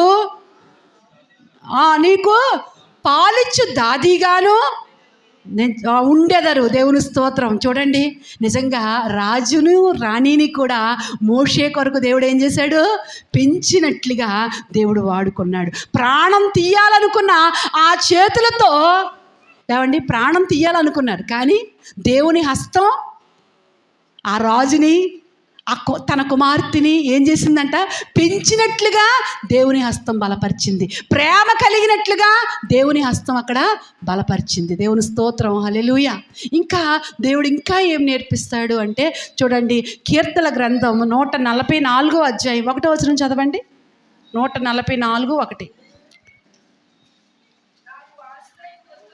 నాకు ఆశ్రయదుర్గమగు యెహోవా సన్నుతింపబడునుగాక, ఆయన నా చేతులకు యుద్ధమును, నా వ్రేళ్లకు, ఏమండి, నా వ్రేళ్లకు పోరాటమును నేర్పువాడై ఉన్నాడు. దేవుని స్తోత్రం. జీవితంలో ఎదురయ్యే ప్రతి పోరాటాల్ని చూసి పారిపోకుండా, ఆత్మహత్య చేసుకోకుండా, పోరాటాలని ఎలా అధిగమించాలో మనకు నేర్పిస్తాడంట. దేవుని స్తోత్రం. ఏమండి, పోరాటం, మనిషి జీవితం, నరుల కాలం, ఈ భూమి మీద నరుల కాలం యుద్ధకాలము కాదా? మనం అనేక పోరాటాలు పోరాడి పరలోక రాజ్యములో మనం ప్రవేశించాలి. కాబట్టి ఈ లోకంలో వచ్చే ప్రతి పోరాటంలో కూడా నువ్వు పారిపోకూడదు. ఏమండి, పోరాటం వచ్చినప్పుడు నువ్వు పారిపోవాలి అనుకోకూడదు. చాలామంది కష్టం రాగానే ఏమనుకుంటారు? ఇంట్లో నుంచి వెళ్ళిపోతే బాగుంటుందేమో. ఎప్పుడైనా వచ్చిందా మీకు ఆలోచన? వస్తుందండి, నాకు వస్తుంది, మీకు వస్తుంది, అందరికీ వస్తుంది. అవునా? ఒప్పుకుంటారా? ఏమండి, కష్టం ఎక్కువైనప్పుడు, శ్రమ ఎక్కువైనప్పుడు, బాధ ఎక్కువైనప్పుడు, ఏమండి, మనకేమొస్తుంది? ఇంట్లో నుంచి వెళ్ళిపోతే వదిలిపోద్ది. నేను అసలు ఎవరికి కనపడకుండా ఉంటే బాగుండు. దావీదు కూడా అనుకున్నాడా? ఏమనుకున్నాడు?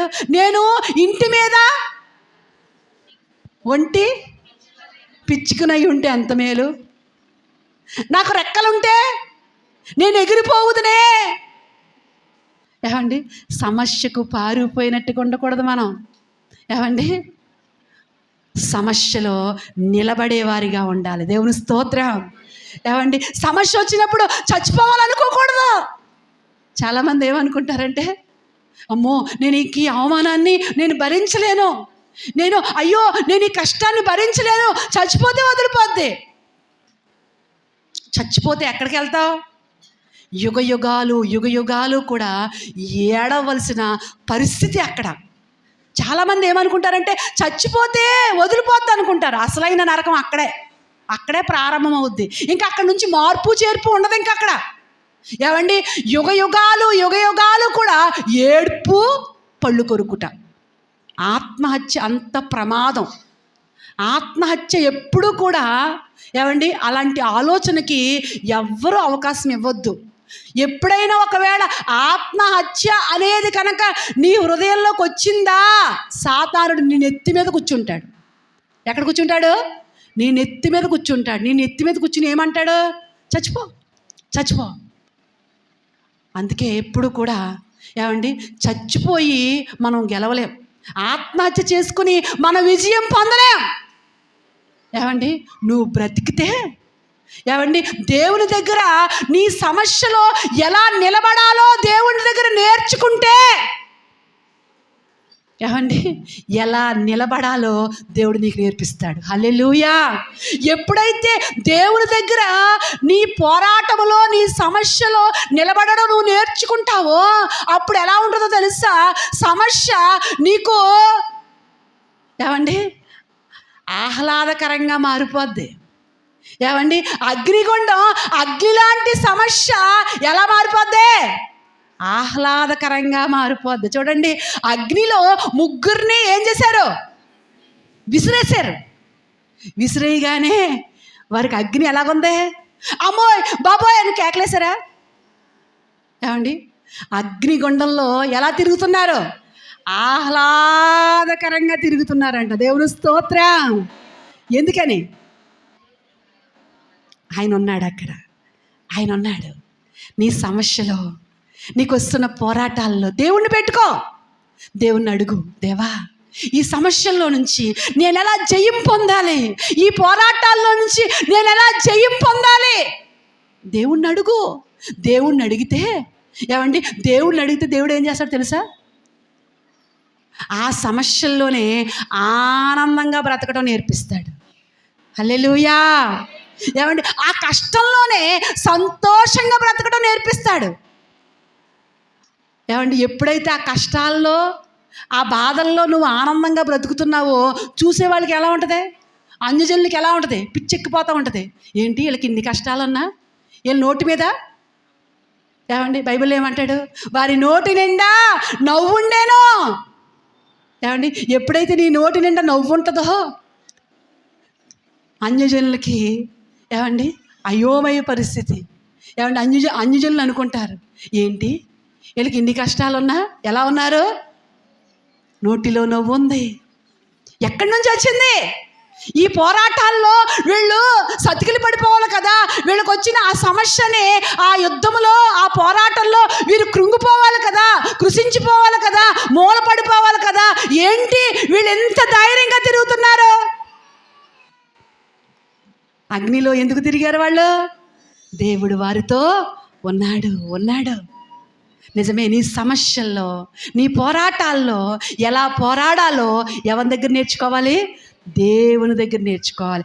ఎప్పుడైతే దేవుని దగ్గర నేర్చుకుంటావో ఆ సమస్యల్లో ఆనందించటం నీకు నేర్పిస్తాడు. రెండవదిగా బయటికి తీసుకురావటం. ఏదో ఒక రోజు ఏం చేస్తాడు? ఆయన బయటికి తీసుకొస్తాడు. నమ్మిన వారు హల్లెలూయా చెప్దాం. హల్లెలూయా. హల్లెలూయా. ఆకలేస్తుందా? ముగింపులోకి వచ్చేసాం. అప్పుడే ఆకలేదు. ఏమండి 10:30 అయింది కదా. దేవుని స్తోత్రం. చాలామంది పాపం టిఫిన్ చేయకుండా కడుపు నిండా భోంచేసి వెళ్తున్నారు. అందుని బట్టి దేవునికి మహిమ. హల్లెలూయా. కాబట్టి ఇక్కడ ఏమండి ఆ పోరాట ప్రతిమను దావీదు ఎక్కడ నేర్చుకున్నాడట? ఏమండి దేవుని దగ్గర నేర్చుకున్నాడు. ఇదిగో నాకు యుద్ధం నేర్పాడు, నా వ్రేళ్లకు ఏమి నేర్పాడు? పోరాటం నేర్పాడు. కాబట్టి ప్రతి దినము కూడా దేవుని దగ్గర నువ్వు నేర్చుకోవాలండి. ఎందుకంటే సమస్య లేని మనుషులు లేడు. ఏమండి మాకు ఒక్క సమస్య కూడా లేదండి అన్నవాళ్ళు ఇక్కడ ఉన్నారా? చెయ్యొద్దండి. మాకు ఆరోగ్య సమస్య లేదు, మాకు ఆర్థిక సమస్య లేదు. ఇంకా ఎన్నో సమస్యలు ఉంటాయి కదా. మాకు ఏ సమస్య లేదండి అన్నట్టు వారు ఎవరైనా ఉన్నారా? ఒకసారి చేసి చూపించండి. నాతో సహా అందరం కూడా ఏదో ఒక కష్టం, ఏదో ఒక సమస్య. అందుకనే లోకంలో ఒక సామెత ఉంటుంది, పీత కష్టాలు పీతయే గీత కష్టాలు. అంతేనా? సామెత కరెక్టేనా? ఏమండి, ఎవరి కష్టాలు వాళ్ళు, ఎవరి సమస్యలు వాళ్ళవి. అయితే వాటిని ఏమండి, వాటిలో విజయం పొందాలంటే, వాటిని మనం ఎదుర్కోవాలంటే, వాటిలో మనము సాతాన్ని ఓడించాలంటే ఎక్కడ నేర్చుకోవాలి? మనం దేవుని దగ్గర నేర్చుకోవాలి. ప్రభువా, నాకు ఈ సమస్య వచ్చింది, ప్రభువా నాకు ఈ కష్టం వచ్చింది, ఏం చేయను, ఎలా ఎలా ఎలా ఈ యొక్క పోరాటంలో నుంచి నేను ఎలా బయటికి రావాలి, ఎలా విముక్తి చెందాలి అని ఎప్పుడైతే దేవుని దగ్గర నేర్చుకుంటావో అప్పుడు నీ సమస్య చిన్నదిగా అయిపోద్ది. నీ కంటికి ఎలా అయిపోద్ది? చిన్నదిగా అయిపోద్దండి. నీ పోరాటం చిన్నదిగా అయిపోద్ది.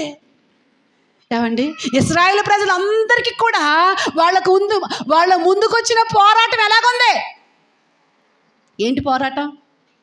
గొలియాతే ఒక పోరాట ప్రతిమగా నిలబడ్డాడు, ఒక పోరాటంగా నిలబడ్డాడు. ఇశ్రాయేలు ప్రజలందరికీ కూడా ఎలా కనిపించింది?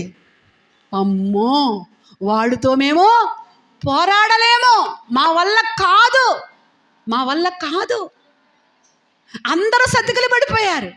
అందరూ కూడా ఉసురోమంటూ ఉన్నారు. అందరూ కూడా బెంగతో, టెన్షన్తో, ఇంకా మన పని అయిపోయింది, మనం ఫిలిష్తీయులకి బానిసలం అయిపోయాం, ఇంకా మనము జీవితకాలం కూడా మన పిల్లలు కూడా ఫిలిష్తీయులకి బానిసలమే, ఈ సమస్య నుంచి బయటకు వచ్చేది లేదు అంటూ ఎవరి బట్టుకు వాళ్ళు కృంగిపోయి ఉన్నారంటండి.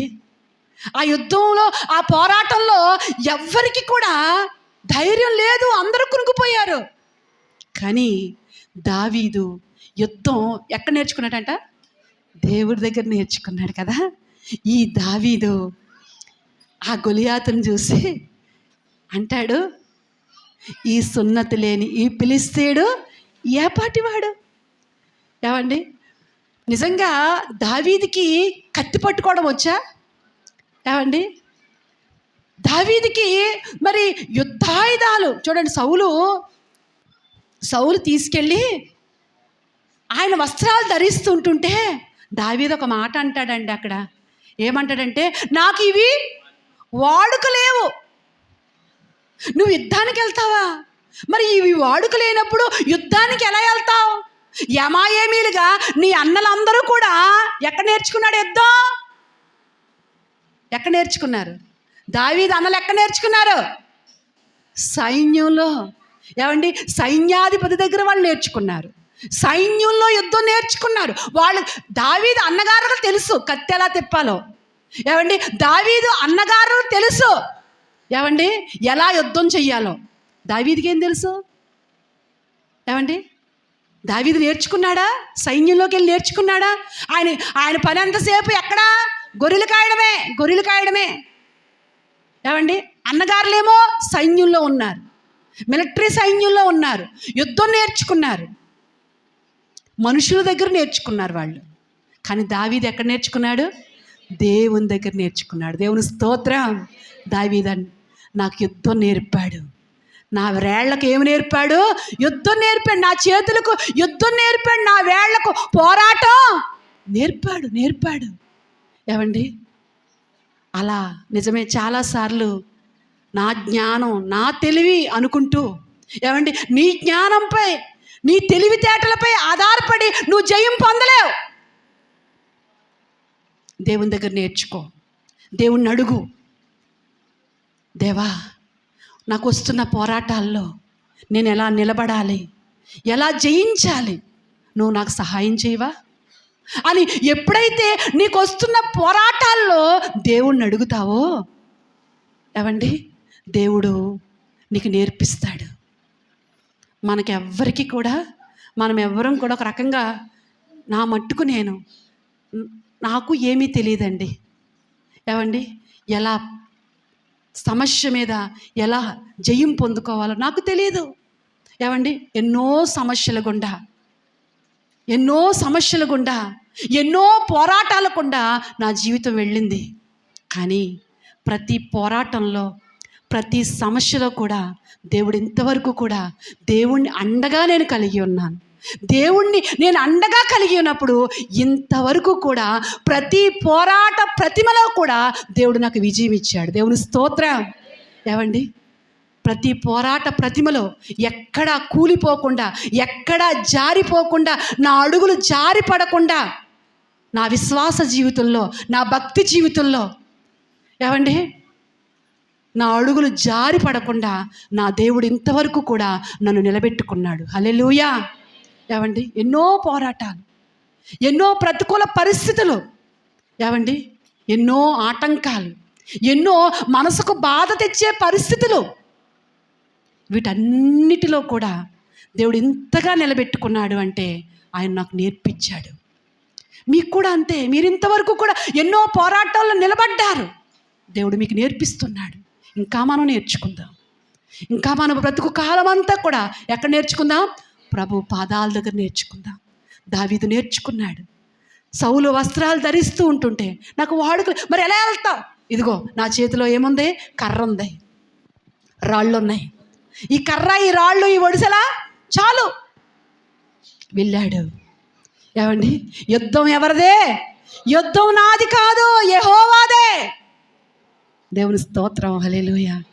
యుద్ధం యెహోవాదే అని ఎప్పుడైతే ఒక రాయి ఒడిసెల్లో నుంచి విసిరాడో, విసరగానే గొలియాత్ ఏం చేశాడట?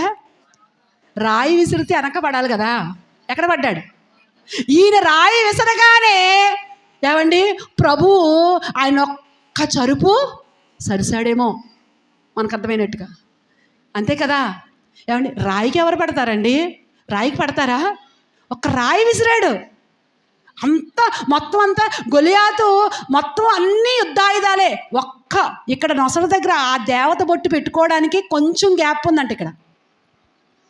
ఏమండి, ఆ దేవత బొట్టు పెట్టుకున్నాడు.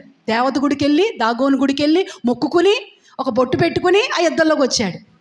అక్కడే ఖాళీ ఉంది. ఏమండి, ఈ రాయి వెళ్ళి అక్కడ ఈ రాయికి బోర్లంగా పడిపోతాడా? ఏమండి, యుద్ధం యెహోవాదే అని ఎప్పుడు అన్నాడో దేవుడు ఒక్క సరుపు సరిశాడు, బోర్లంగా పడిపోయాడు. నిజమే. నువ్వు దేవుని దగ్గర యుద్ధం నేర్చుకుంటే నీకు శక్తికి మించిని అవ్వచ్చు, నువ్వు పోరాడలేని పరిస్థితులు అవ్వచ్చు.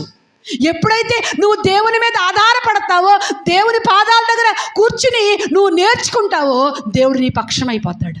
దేవుని స్తోత్రం. హల్లెలూయా. దేవుడు ఎవరి పక్షం అయిపోతాడు? నేర్చుకునే వారి పక్షం అయిపోతాడండి. అప్పుడు వచ్చిన సమస్యను దేవుడు ఏం చేస్తాడు? ఆపుతాడు. వచ్చిన పోరాటాన్ని దేవుడు వెంటనే గద్దించగానే ఏమైపోద్ది? నిమ్మళం అయిపోయిందంట. కాబట్టి నేర్చుకో ఆయన దగ్గర. నేర్చుకుంటేనే నువ్వు నడవగలదు. ఎవరితో నడవగలదు? దేవునితో నడవగలదు. దేవునితో నడిస్తే హానోకు దేవునితో నడిచాడు కాబట్టే మంచి సాక్ష్యం పొందుకున్నాడు. దేవునికి ఇష్టడని ఈ భూమి మీద సాక్ష్యం పొందుకున్నాడు. అలాగే నువ్వు దేవునితో నడిస్తేనే ఈ భూమి మీద సాక్ష్యం పొందుకుంటాం. ఏమండి, సాక్ష్యం మనందరికీ కూడా సాక్ష్యం కలిగి ఉండాలి. మన కుటుంబాల్లో మనకు ఒక సాక్ష్యం ఉండాలి. మన ఇరుగు పొరుగు వారిలో ఒక సాక్ష్యం ఉండాలి. మన సంఘంలో ఒక సాక్ష్యం ఉండాలి. ఏమండి, నీ సాక్ష్యం ఏంటి? నీ ఇంటిలో నీ గురించి చెప్పే సాక్ష్యం ఏంటి? నీ భర్త భార్యగా నీ గురించి ఏం చెప్పగలడు?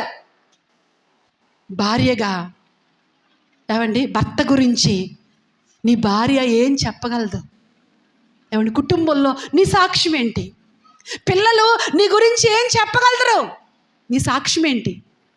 మా అమ్మండి 24 గంటలు ఏంటి పని? సెల్ల చూడటమేనండి మా అమ్మ పని. మా అమ్మండి ఇంకా సమయం ఉంటే, సమయం దొరికితే చాలు ఎల్లమ్మ పుల్లమ్మ కబుర్లేనండి. మా అమ్మండి సీరియల్ అంటే పడి చచ్చిపోద్దండి. ఏమండి, మా నానండి ఇంకెంతసేపు సెల్లే అంటాడండి. ఏమండి, ఇలాంటి పిల్లలు నీ సాక్ష్యం ఏంటి? మా అమ్మ సమయం దొరికితే చక్కగా ప్రార్థనలో గడుపుతుంది, మా నాన్నగారు సమయం సద్వినియోగం చేసుకుని చక్కగా ప్రార్థనలో గడుపుతారు అని నీ పిల్లలు సాక్ష్యం చెప్తున్నారా? నీ గురించి నీ పిల్లలు ఏమి సాక్ష్యం ఇస్తారండి? నేటి కాలంలో పిల్లలు చెడిపోవడానికి కారణం ఏంటంటే నువ్వు నోటితో చెప్తే వాళ్ళు వినరు. ఏమండి, నోటితో చెప్తే వాళ్ళు వినరు, వినే రోజులు కాదివి. నీవు జీవితంలో చూపిస్తేనే ఏమండి వాళ్ళ హృదయాల్లో క్రియ జరుగుద్ది. జీవితంలో ఏం చేయాలి? చూపించాలి. జీవితంలో సాక్ష్యం కలిగి ఉండాలి. నువ్వు సాక్ష్యం కలిగి ఉంటేనే నీ పిల్లలు ఏమండి సాక్ష్యం కలిగి ఉంటారు. లేకపోతే చాలా భయంకరమైన దినాలు, చాలా భయంకరమైన దినాలు. జాగ్రత్త, సాక్ష్యం సంపాదించుకోండి, సాక్ష్యం కలిగి ఉండండి. దేవుని ఎదుట సాక్ష్యం, దేవుడిచ్చే సాక్ష్యం, నీ కుటుంబం ఇచ్చే సాక్ష్యం, సమాజం ఇచ్చే సాక్ష్యం చాలా గొప్పది. నువ్వు లేకపోయినా నీ సాక్ష్యం నీ కుటుంబానికి ఎంతో ఆశీర్వాదాన్ని తెచ్చిపెడుతుంది. నీ పిల్లలకు దీవెన తెచ్చిపెడుతుంది. సాక్ష్యం లేని జీవితం ఏమండి, సాక్ష్యం లేని సంఘం అంట మృతమైన సంఘం, మృతమైన జీవితం. సాక్ష్యం ఇచ్చే సంఘం, సాక్ష్యం కలిగిన సంఘం, జీవించే సంఘం. కాబట్టి మనం చచ్చిపోకముందు సాక్ష్యం సంపాదించుకుందాం. వాళ్ళు చాలా తగ్గింపు కలిగిన వాళ్ళండి, వాళ్ళు చాలా ఓర్పు ఎక్కువండి, సహనం ఎక్కువండి, వాళ్ళకి తగ్గింపు జీవితం అండి. వాళ్ళు చాలా చక్కగా మాట్లాడతారండి, వాళ్ళు చాలా మార్పు చెందారండి. ఇది మనకు రావాలి సాక్ష్యం. అంతే తప్ప వారు వెళతారు కానీ వారు పొగరు చావలేదండి, వారి కోపం చావలేదండి, వాళ్ళు తలబిరుస్తనం చావలేదండి. ఇది కాదండి మన సాక్ష్యం. సాక్ష్యం సంపాదించుకుందాం. సాక్ష్యం, హానోకు సాక్ష్యం సంపాదించుకున్నాడు. ఆ రోజున అందరూ భక్తి గలవారు లేరు, భక్తిహీనులు ఉన్నారు. ఏమండి, హానోకు యొక్క తరములో భక్తిహీనులు ఎంతోమంది ఉన్నారు. ఏమండి, భక్తిహీనుల మధ్యలో సంఘం లేదు, సేవకుడు లేడు, వాక్యం లేదు. బాగా వినండి, ముగింపు మాటలు జాగ్రత్తగా వినండి. ఎవరు లేరు? సంఘం లేదు, సేవకుడు లేడు, వాక్యం లేదు. లేకపోయినా భక్తిహీనుల మధ్యలో ఎన్నో అవమానాలు, ఎన్నో నిందలు, ఎన్నో ఏమండి అవహేళనలు హానోకు జీవితంలో కలిగాయి. అవన్నీ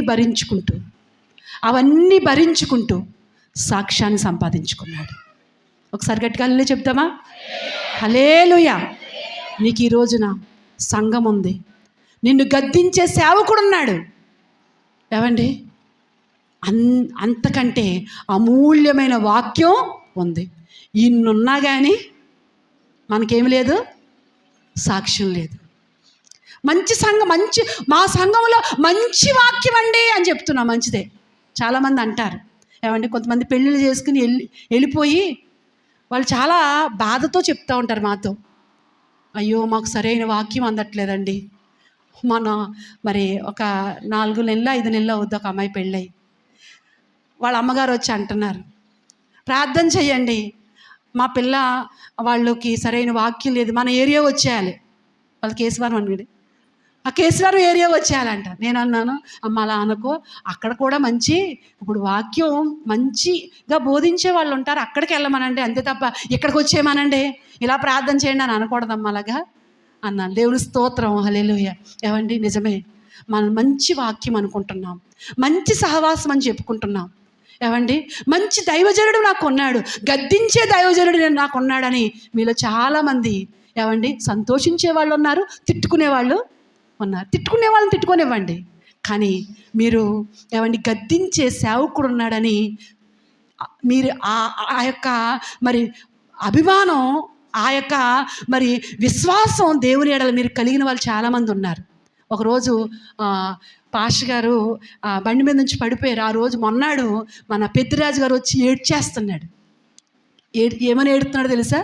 ఏమండి, అయ్యో ఆయనకి ఏదన్నా అయితే ఏంటి మా పరిస్థితి, మమ్మల్ని గద్దించే వాళ్ళు ఎవరు, మమ్మల్ని దిద్దే వాళ్ళు ఎవరు, మాకు బుద్ధి చెప్పే వాళ్ళు ఎవరు అని ఏడుస్తున్నాడండి ఆయన. నిజమే, ఈ రోజున గద్దించే వాళ్ళంటే పడదు. చాలామందికి గద్దించే వాళ్ళంటే పడదు. గద్దించే వాళ్ళు మనం కోరుకోవాలి. గద్దింపులు ఎందుకు వస్తాయంటే మన ఓర్పుకి పరీక్ష, మన సహనానికి పరీక్ష. దేవుడు పరీక్షిస్తాడు. నీ ఓర్పు ఎంత, నీ సహనం ఎంత. దేవుడు నన్ను చాలాసార్లు పరీక్షించాడు, చాలాసార్లు. ఏమండి, 1, 2, 3 సార్లు కాదు, ఇప్పటి వరకు ఆయన పరీక్షిస్తూనే ఉన్నాడు. నీ ఓర్పు ఎంత, నీ సహనం ఎంత అన్నట్టుగా ఎన్నోసార్లు నన్ను పరీక్షించాడు. ఏమండి, ఆ పరీక్షలో కనుక నేను ఫెయిల్ అయితే నా కుటుంబాన్ని నేను కూల్చుకుందును. ఈ రోజున సేవకురాలుగా మీ ముందు నేను కనబడను. నేను కనబడనండి. ఏమైపోయేదాన్నో, ఏ గాలికి కొట్టుకెళ్ళిపోయేదాన్నో. కానీ నా ఓర్పుకు వస్తున్న ప్రతి పరీక్ష, నా సహనానికి వస్తున్న ప్రతి పరీక్షలో కూడా నేను దేవుని దగ్గర నేర్చుకున్నాను నిలబడడం. నా దేవుణ్ణి నేను ఆధారంగా చేసుకున్నాను. ఆయన మీద రాలిపోవడం నేర్చుకున్నాను. ఆయన్ని గట్టిగా పట్టుకోవడం నేర్చుకున్నాను. నాకు ఏడుపు వచ్చినప్పుడు ఆయన్ని గట్టిగా పట్టుకుని ఏడవడం నేర్చుకున్నాను. ఏమండి, ఎప్పుడైతే ఆయన దగ్గర నేను నేర్చుకుంటూ వచ్చానో, ఈ రోజున మీ ముందు అనేకులకి ఒక సేవకురాలుగా ఏమండి కనబడడానికి, వాడబడటానికి దేవుడు నన్ను నిలబెట్టుకున్నాడు. దేవుని స్తోత్రం, హల్లెలూయా. కాబట్టి ఏమండి, మనం నేర్చుకోవాలి, సాక్ష్యం సంపాదించుకోవాలి. మనం చనిపోయిన తర్వాత సాక్ష్య శేషులుగా మిగిలిపోవాలి. లోకంలో ఉన్నవారు క్రీస్తు శేషులుగా మిగిలిపోతారు. మనం సాక్ష్య శేషులుగా మిగిలిపోవాలి. సాక్ష్య శేషులుగా మిగిలిపోవాలి. అదే దేవుడు కోరుకుంటున్నాడు. అందుకే ఈరోజు ఏమండి హానోకుని మన అందరి ముందు పెట్టాడు. కాబట్టి హానోకును మనం ఎదురు పెట్టుకుని మన బ్రతుకులు దిద్దుకుని దేవునికి సొంతమైపోదాం, దేవునికి దగ్గరైపోదాం. దేవుడు నాకు ఇష్టడు, ఈ బిడ్డ నాకు ఇష్టం, పలానా బిడ్డ అంటే నాకు చాలా ఇష్టం అని దేవుడు చెప్పగలగాలి. అలాంటి ఇష్టతలోనికి మనం మార్చబడదాం. అట్టి కృప దేవుడు మన అందరికీ అనుగ్రహించును గాక. ఆమేన్. ప్రార్థన చేసుకుందాం. మీ ఘనమైన శ్రేష్టమైన నామాన్ని బట్టి వందనాలు, స్తోత్రాలు, స్తుతులు ప్రభువా. ఇంతవరకు నాయనా ప్రభువా, నీ వాక్యము చేత మమ్మల్ని అందరినీ దర్శించి బలపరిచినందుకు నీకు వందనాలు ప్రభువా. అవును తండ్రి, మా జీవిత కాలం అంతా మేము ఎలా నడవాలో తండ్రి హానోకు గారిని మా ఎదుట పెట్టావు ప్రభువా. నాయన తండ్రి, ఆయన 60 సంవత్సరాలు ప్రభువా లోకంలో జీవించారు ప్రభువా. కానీ 300 సంవత్సరాలు ప్రభువా నీతో నడిచాడు ప్రభువా. నాయన తండ్రి, అవును ప్రభువా, మా జీవితాల్లో కూడా 2 నాయన పర్యాయాలు ఉన్నాయి ప్రభువా. ఎందుకంటే లోకంలో ఉన్న మమ్మల్ని ప్రభువా నాయన, మా ఇష్టానుసారంగా జీవించిన మమ్మల్ని నీ వాక్యము చేత పట్టి ప్రభువా నీ సంఘంలో కూర్చుండబెట్టావు ప్రభువా. నీ మెల్లని స్వరాన్ని మాకు వినిపింపచేసావు ప్రభువా. ఇప్పుడు మేము నేర్చుకోవాల్సింది ఏంటో మీరు మాతో మాట్లాడారు ప్రభువా నాయన.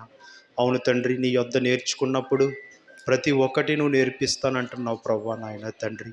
నాయన నీకు వందనాలు, స్తోత్రాలు ప్రభువా నాయన తండ్రి. ఏది విడిచిపెట్టాలో, ఏది హత్తుకోవాలో తండ్రి నాయన ప్రభా, ఏది నాయన నీకు ఇష్టమో ప్రభా నువ్వు మాతో మాట్లాడావు ప్రభా నాయన. అవును తండ్రి ప్రభా, ఇంటిలో సాక్ష్యము, సంఘములో సాక్ష్యము, సమాజంలో సాక్ష్యము ప్రభా నాయన. మా జీవితం సాక్ష్యశేషులుగా ఉండిపోవాలి ప్రభా నాయన తండ్రి.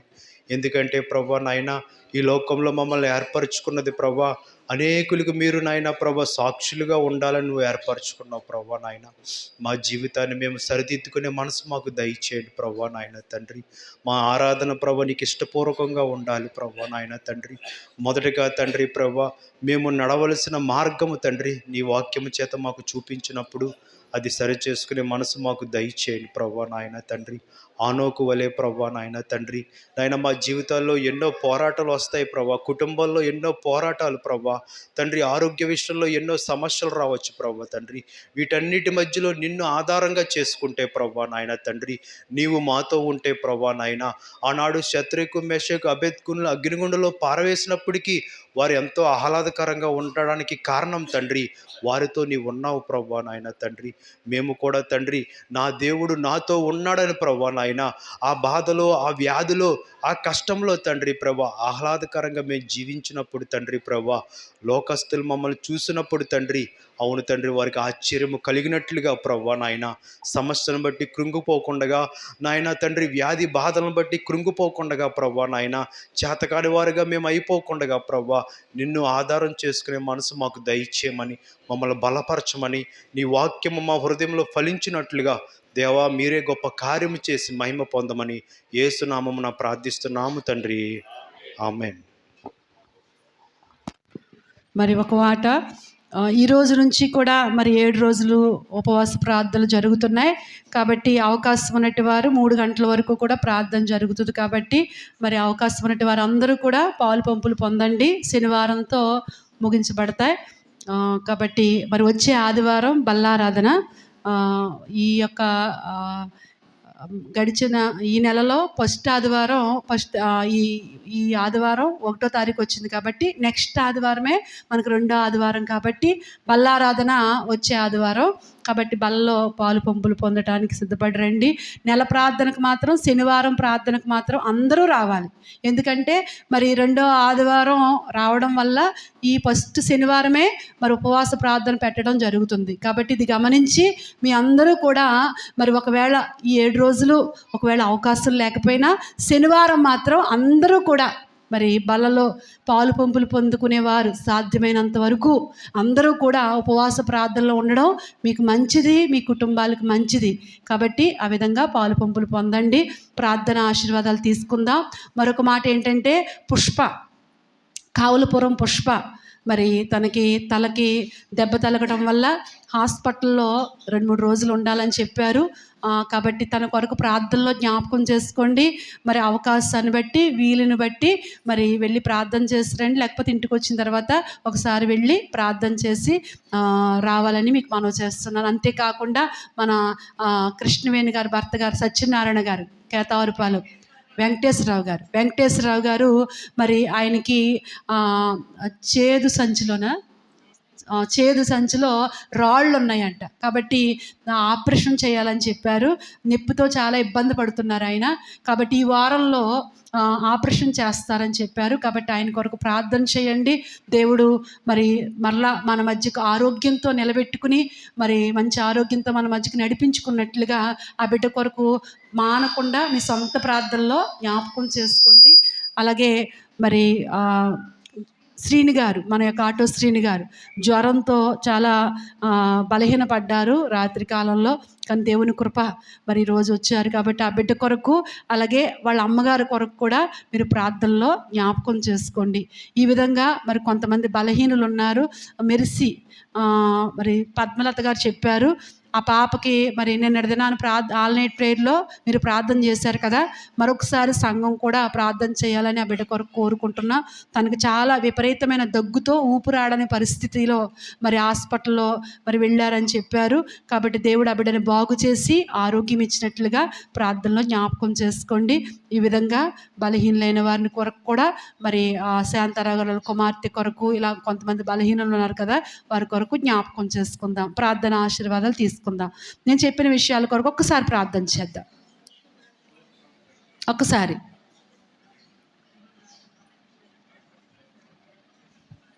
అందరూ ప్రార్థన చేద్దాం.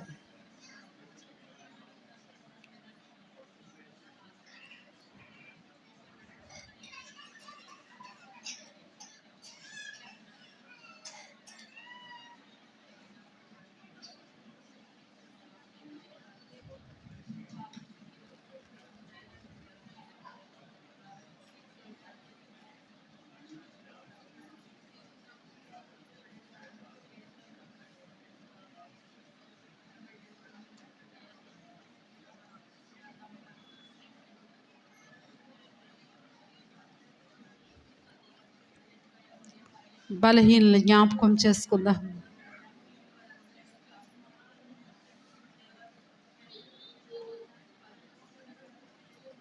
రకరకాలైన అనారోగ్యాలతో బలహీనతతో బిడ్డలు ఉన్నారు. వారందరినీ జ్ఞాపకం చేసుకుందాం.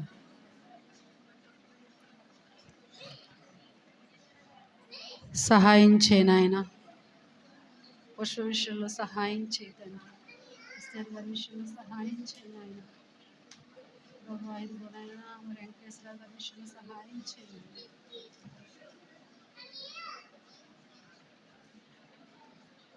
శ్రీని గారి విషయంలో సహాయం చేయి. వర్ధని గారి విషయంలో సహాయం చేయండి. ప్రార్థన ఆశీర్వాదాలు తీసుకుందాం. మరి కరుణ, ఒకసారి కరుణ వచ్చిందా? ఇట్రా కరుణ, మరి యేసురామ గారి కుటుంబం వచ్చినట్లయితే ప్రార్థన చేయండి. ఈరోజు వారి భోజనాల కార్యక్రమాన్ని ఏర్పాటు చేసుకున్నారు. కరుణ మరి నిండు గర్భవతిగా ఉంది. కడుపులో ఉన్న బిడ్డ మరి పేగు మెడలో వేసుకుని ఉన్నాడంట. కాబట్టి దాన్ని మొదటి బిడ్డకు కూడా అలాగే అన్నారు. ప్రభు కృపను బట్టి మంచి బిడ్డను దేవుడు ఇచ్చాడు. రెండవసారి మరి ఆ గర్భంలో ఉన్న బిడ్డను ఇంతవరకు దేవుడు క్షేమంగా ఉంచాడు. మరి 12 బిడ్డను దేవుడు ఇవ్వాలని ఆ బిడ్డ కొరకు ప్రార్థన చేయండి. ఆ బిడ్డకి హెల్త్ విషయంలో కూడా దేవుడు సహాయం చేయనట్లుగా ఒకసారి అందరూ ప్రార్థన చేద్దాం. యేసురామ గారు కూడా కాలు మోకాలు నొప్పితో చాలా బాధపడుతున్నారు. మరి వారి ఆరోగ్యాల కొరకు ఒకసారి ప్రార్థన చేద్దాం. చేయండి అమ్మా. సహాయం చేయను ఆయన. ఇదిగో ప్రభా నాయన, యేసురామ గారిని బలపరచండి. ఆ బిడ్డలో ఉన్న ప్రతి బలహీనతను స్వస్థపరచు నాయన. మోకాళ్ళని ఇప్పుడు మీరు ముట్టండి. భర్తకు ఆరోగ్యమే, ఎంతో మరణకరమైన పరిస్థితుల నుంచి విడిపించారు. ఇంకా మంచి ఆరోగ్యమే నాయన.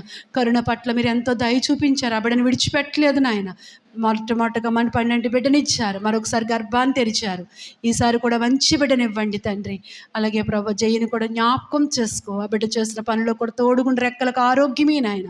కుటుంబం ఇదిగో ఈరోజు మరి వారి భోజనాలు ఏర్పాటు చేసుకుంటూ ప్రతిఫలం ఇవ్వండి. యేసు నామములో ప్రార్థిస్తున్నాం తండ్రి. ప్రార్థన ఆశీర్వాదాలు తీసుకుందాం. పరిశుద్ధుడైన తండ్రి నీకు వందనాలు. ఇదిగో ప్రభా, ఇంతవరకు ఈ ఆరాధన అంతటినీ ఆశీర్వాదకరంగా జరిగించుకున్నారు. అందుని బట్టి కృతజ్ఞతలు ప్రభా. ఇదిగో నీ వాక్యం చేత ఎన్నో విషయాలు మా ముందు పెట్టారు. మీరు మాట్లాడిన ప్రతి మాట మరలా మేము జ్ఞాపకానికి తెచ్చుకుని ధ్యానిస్తూ ఆ వాక్యానుసారంగా బ్రతకటం మాకు నేర్పించండి. బిడ్డలు చేసిన పనుల్లో, వ్యవసాయాలు, ఉద్యోగ వ్యాపారాల్లో తోడుగా ఉండండి. రెక్కలకు ఆరోగ్యం ఇవ్వండి. ప్రతి కుటుంబము ఇంకా మరింతగా నీలో కట్టబడుతూ, నీ మీద ఆధారపడుతూ తండ్రి నీ యొద్ద నేర్చుకుని ప్రభు మంచి సాక్ష్యాన్ని సంపాదించుకోవటానికి మమ్మల్ని అందరినీ నీ కృపతో బలపరిచి సిద్ధపరిచి నడిపించమని, నీ రాజ్య వ్యాప్తిని కొరకు మేమందరం ప్రయాసపడేవారిగా ఉండడానికి, నీ యొక్క ప్రభువైన శరీరంలో ఒక అవయవముగా పనిచేయటానికి మమ్మల్ని ఆశీర్వదించమని, అనారోగ్యంగా ఉన్న బిడ్డలకి స్వస్థత, సమస్యలతో ఉన్న బిడ్డలకి విడుదల ఇచ్చి, పసి బిడ్డ మొదలుకొని వృద్ధుల వరకు కూడా కృపాక్షేమములతో ఆదరించి ఆశీర్వదించమని యేసు నామములో ప్రార్థిస్తున్నాను తండ్రి. ఆమేన్. తండ్రి అయిన దేవుని ప్రేమ, కుమారుని యొక్క యేసుక్రీస్తు కృప, పరిశుద్ధాత్మ కన్యని సహవాసం ఎప్పుడు ఎల్లప్పుడూ కూడిన మనకును ఎనలోక పరిశుద్ధులకును సదాకాలము తోడై కడవరకు నడిపించి ఆదరించునుగాక. ఆమేన్, ఆమేన్, ఆమేన్. అందరికీ వందనాలండి. వందనాలు.